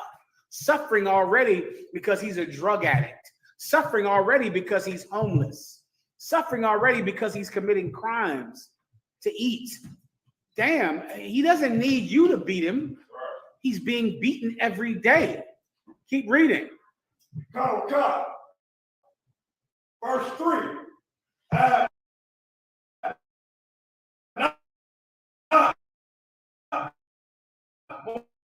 More trouble to an heart that is vexed. Trouble to how you see when brothers from the street feel sorry for them, Right. feel compassion for them, and then they will stop shooting you. Feel for them. You have $1,000 you can donate. What do they have? Can you imagine that? Can you imagine saying, you know what? I'm going to add $1,000 of my own money. Must be nice. Must be nice. What does that poor brother have? The brother that's shooting you doesn't have $20 to fill up his gas tank. Why don't you care about him and love him? Yediah. Get Yediah on the camera. Go ahead. If I may, sir, what you saying is just so heavy. That's one thing I thought about. That's $11,000 that did not go to do it mortgage or towards her.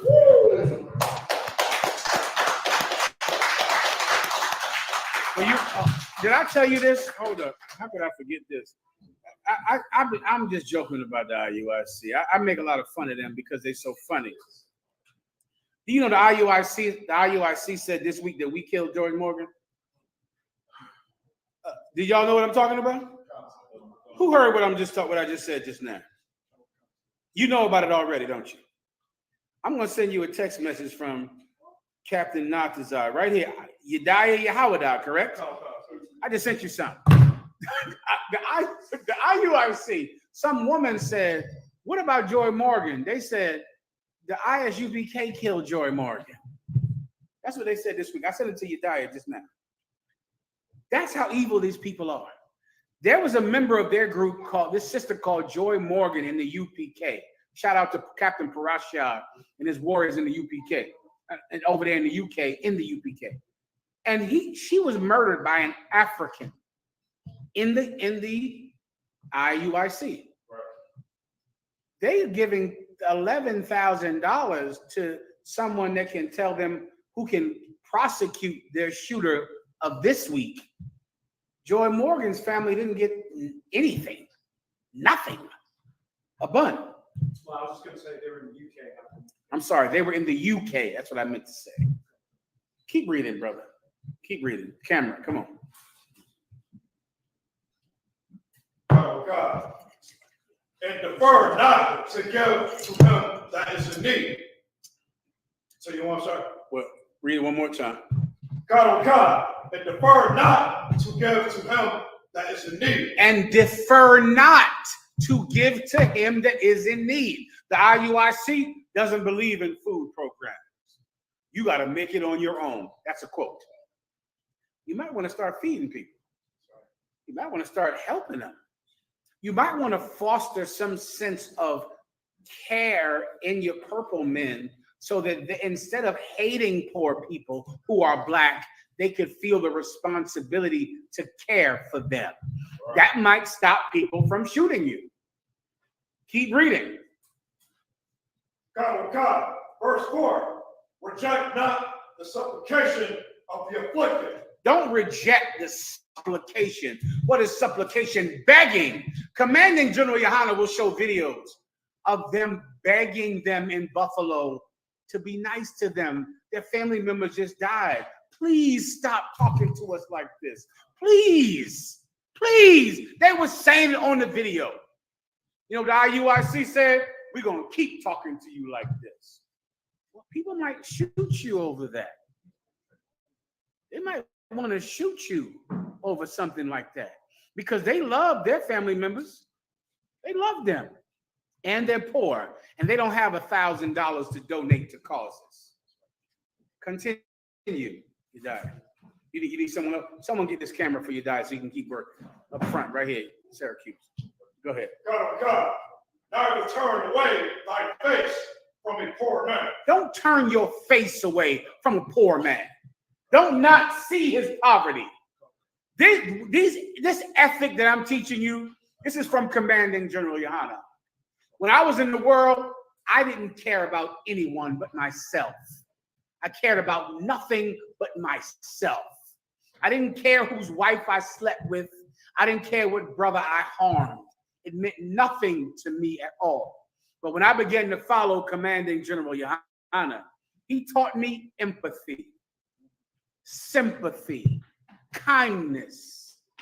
And these qualities will let men know that you love them.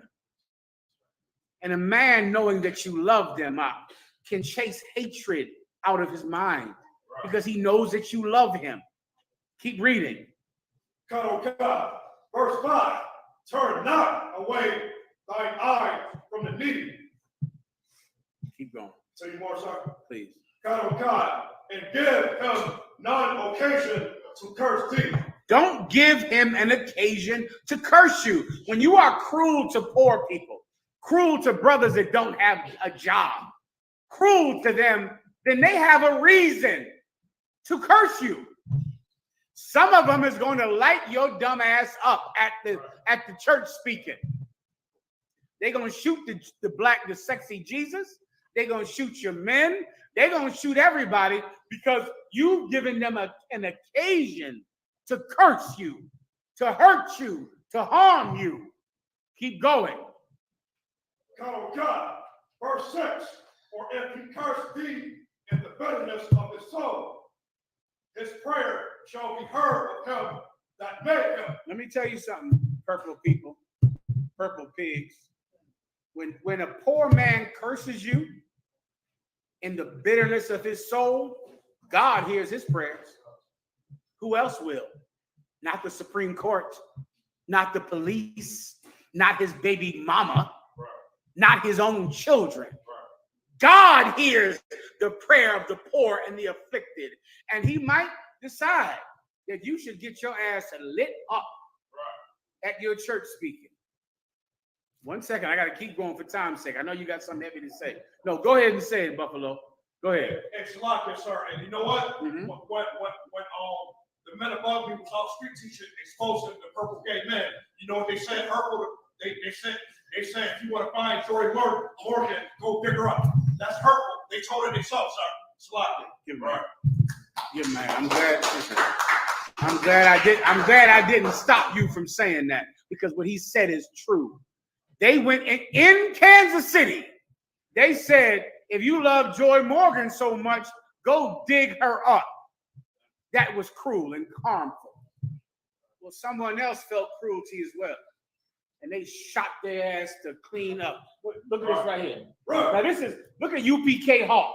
That's Captain Natazar in South Carolina. Read that, someone. Can they see it on the screen? Put that on the screen. Oh, go ahead and read it. Ask her about Joy Morgan. Meaning your friend, Natazar is saying, ask your IUIC friend about Joy Morgan. Go ahead. Captain Natazar said I slept. The sister responded to Captain Natazar saying I did. She said that the man that killed her was visiting from a group called ISUPK. There you go. That's what he said. That's why you see that. Let me tell you something, brother. You have to be careful with things like that. You got to be careful. You don't want to say things like that. God hears that. God hears that kind of lie. Keep going. What verse are you in? I got to wrap this up. Come on. Verse 7, sir. I'm coming right now. Give me 2 minutes. Go ahead. Verse 7. And let me know if Commanding General Yohana is there, right? Go ahead. Verse 7. Get thyself the love of the congregation. Read that again. Verse 7. Get thyself the love of the congregation. Read again. Verse 7. Get thyself the love of the congregation. IUIC. If you don't want to get shot, IUIC. If you don't want to get shot, what should you do? Read. Get thyself the love of the congregation. That's what you have to do, IUIC. Right. The Bible says, get yourself the love of the congregation. Make them love you. Right. You can do that. Make them love you, man. These are people that didn't have fathers, didn't have mothers, didn't have any power structure that cared about them. Be that father. Right. Be that mother. Be that power structure that feeds them, that is kind to them, that feels mercy on them. Get their love. Make them love you. Brakatha Yahweh y'all shot. Oh, brother, then they won't shoot you. They'll kill for you. Right. They'll die for you. I pray you understand. That's what will happen. Everybody knows that, don't you? I gotta keep moving on. That's it. Give me the other precept. Give Buffalo a hand for reading. Last one. Oh shit, I gotta go. Give me Deuteronomy 32 and 35. Give me the ones I asked for earlier, whoever was writing them down diligently and making sure they were not forget. Who has the precept I asked for earlier? You have it? Go ahead. Let Buffalo read. He got it already. Go ahead. You right, sir. God, this is the book of Deuteronomy, chapter 32, verse 35. To me belongeth vengeance and recompense. Their foot shall slide in due time. I'm sorry. Let me skip you down for time's sake. That's an excellent one. Give me Romans 12 and 19. Romans 12 and 19 and Proverbs 20 and 22. That should do it for you. Go ahead. God, this is the book of Romans, chapter 12, verse 19. Dearly loved, avenge not yourselves. Read that again. Verse 19. Dearly beloved, avenge not yourselves. This is Romans 12 and 19. Dearly beloved, don't avenge yourself. I know a lot of you people out there in the world, you hate the IUIC because they made fun of your dead family member, like they made fun of Joy Morgan, or they mocked you when you were in distress. Do not harm them. Do not shoot the IUIC. Don't harm them out. Let me tell you, the Bible says that vengeance is mine, saith the Lord. That statement is not speaking to the person that has angered you. It's speaking to the person who is angry. It's speaking to you. Vengeance is his. Don't take God's vengeance at your own hand. I know you're upset. I know they've made fun of your dead family member. I know they've mocked you in your poverty. I know they've done that. Forgive the IUIC. Forgive them. Don't harm them. Don't shoot them. Why? Because in doing so, you steal God's vengeance. Don't do that. Vengeance is his. 3 weeks ago, in Kansas City, the IUIC assaulted 4 members, anointed priests, sacerdotes y oficiales of the ISUPK, priests and officers. They assaulted them a month ago. They took them, wrestled them down to the ground, and then aided the police in handcuffing them.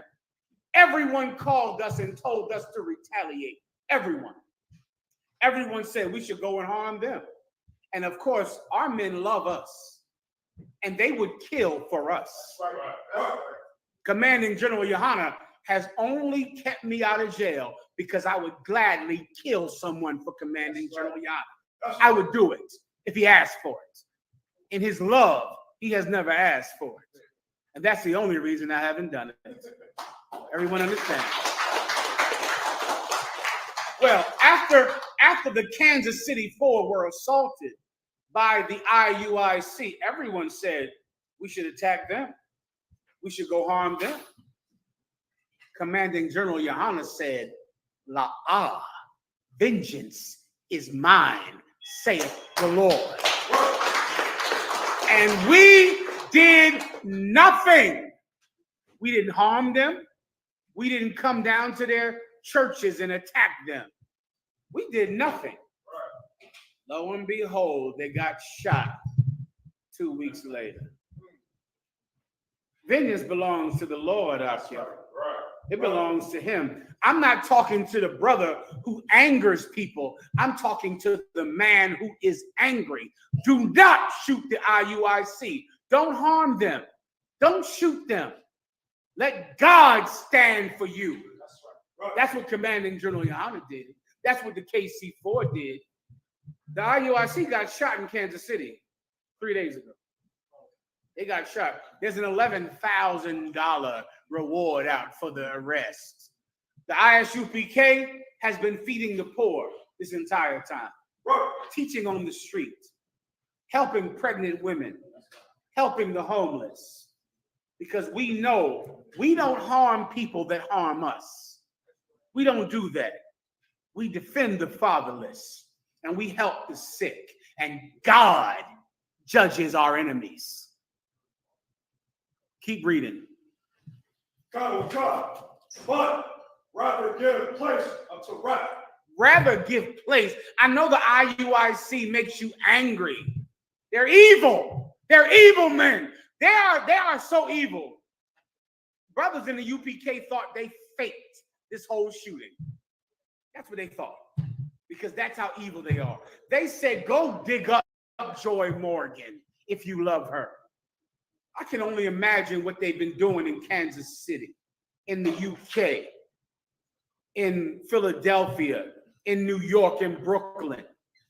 I can only imagine how they hurt you. What about members of the IUIC? While the IUIC is looking for who shot them, you better look at who's wearing purple. They might have shot you. Members of the IUIC, they're probably the shooters. Men who are in the IUIC, who are angry at you because you told their wife to divorce them. The divorce rate in the IUIC is ridiculous because they tell men and they tell women that they have to divorce their husband. The shooter is probably someone in the IUIC. If you are, don't shoot them. Forgive them. Be kind to them. Don't do that, because in doing so, you steal God's judgment. We did nothing to them. Right. And they got shot in Kansas City. Right. And we did nothing at all. Why? Because the Most High Yahweh stands with Commanding General Yohana. That's right. And Commanding General Yohana loves you. That's right. He feeds you. He cries with you when you've lost your friends. And he's happy with you when you have reason to rejoice. The IUIC, they hate you, and that makes you want to shoot them. I'm telling you as a prophet of God, do not shoot the IUIC. Don't do that. You are dishonoring yourself and your God by doing so. Give place to your anger. Give way to it. Don't do that to them. Don't shoot the IUIC. Continue. God, oh God, for it is written, vengeance is mine. I will repay, saith the Lord. Give me Proverbs 20 and 22. It is written, vengeance is mine. That's in Deuteronomy. Don't do that.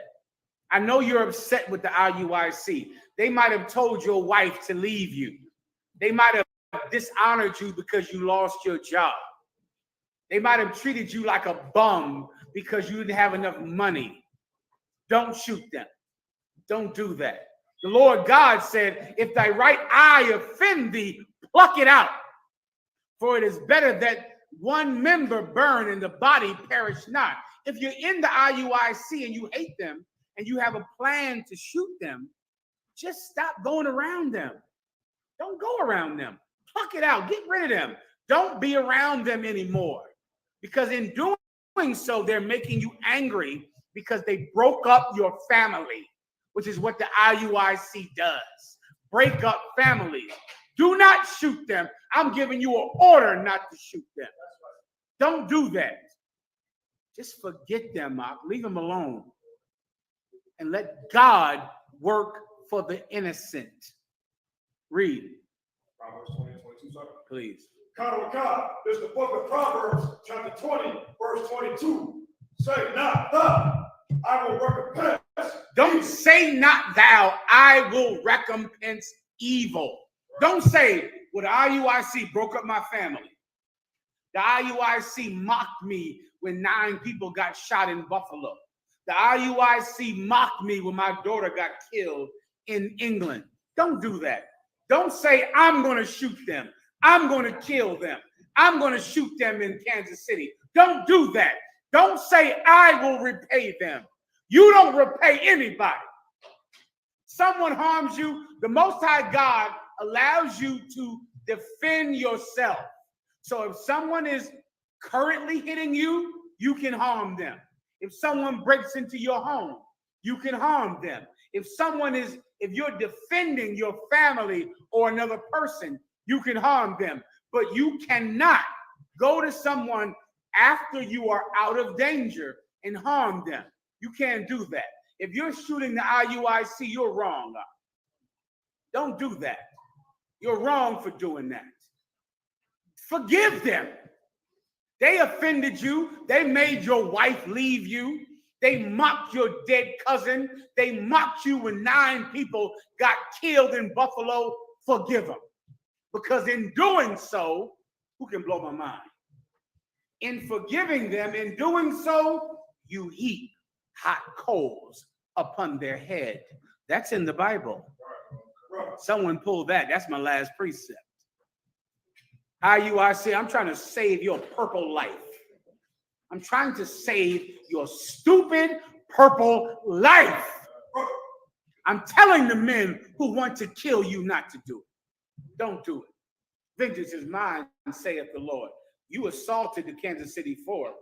We didn't do anything. Nothing. You got shot 2 weeks later by someone else. Is the Most High God with Commanding General Yohana? Listen, brothers, I've said this many times throughout I've been in the truth since 1995. I've been serving Commanding General Yohana since 1995. How many years is that? I hate to even think because I feel old.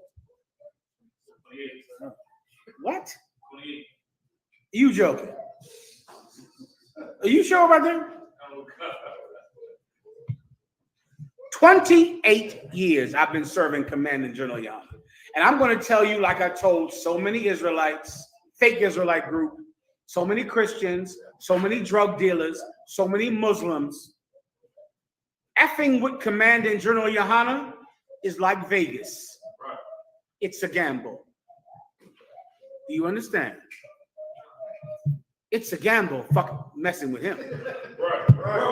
I wouldn't do it. He tells me something I don't like, I kind of want to shit. I don't want to get shot.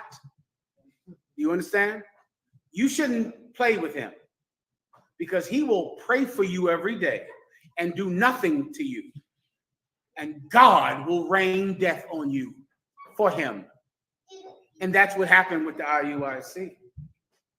Do you know the odds on them getting shot in Kansas City are? Do you understand how coincidental that is?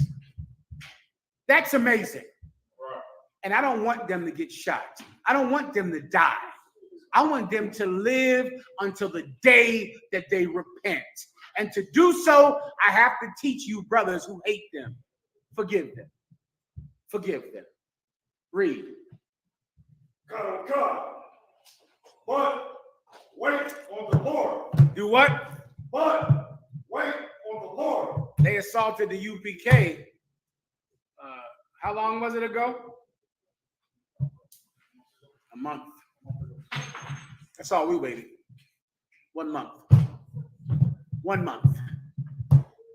Brother, this doesn't just apply to the IUIC. It applies to the man that slept with your wife, to the man that stole from you, to the brother in your neighborhood who harmed you. I know you want to go kill him. I know you want to shoot him. I know your manhood demands that you take revenge on him. You are stealing from God because vengeance belongs to God. You can't steal from God. Don't insult God. What do you think? God can't defend you? Is that why you're getting a gun and you're shooting that brother that stole from you? Because you think God can't defend you? That brother that took away your family, are you getting a gun and killing him? A week ago, there was some brother that punched a woman in the face in Chicago because she disrespected him. And then a 14-year-old boy that shot a man because he punched his mother. Why don't we all say to each other, I'm going to forgive you for what you did to me. I'm forgiving you. You yelling at me in the store, I'm not punching you in the face. I'm not going to punch a woman in the face because she's disrespecting me. I forgive that black woman. I forgive that Hispanic woman. Because if God wants to give me justice, he doesn't need me to do it. He'll do it himself. If we all would be kind to each other, wouldn't God still bring justice on the guilty? Right. And wouldn't God still defend the innocent? God doesn't need us to shoot each other in the ghettos for justice to happen. God is the author of justice and the defender of the innocent. Do not hurt each other because you're angry. Do not harm each other because you've been wronged. Because God said, vengeance is mine, saith the Lord. With that, pass the class over to the officer.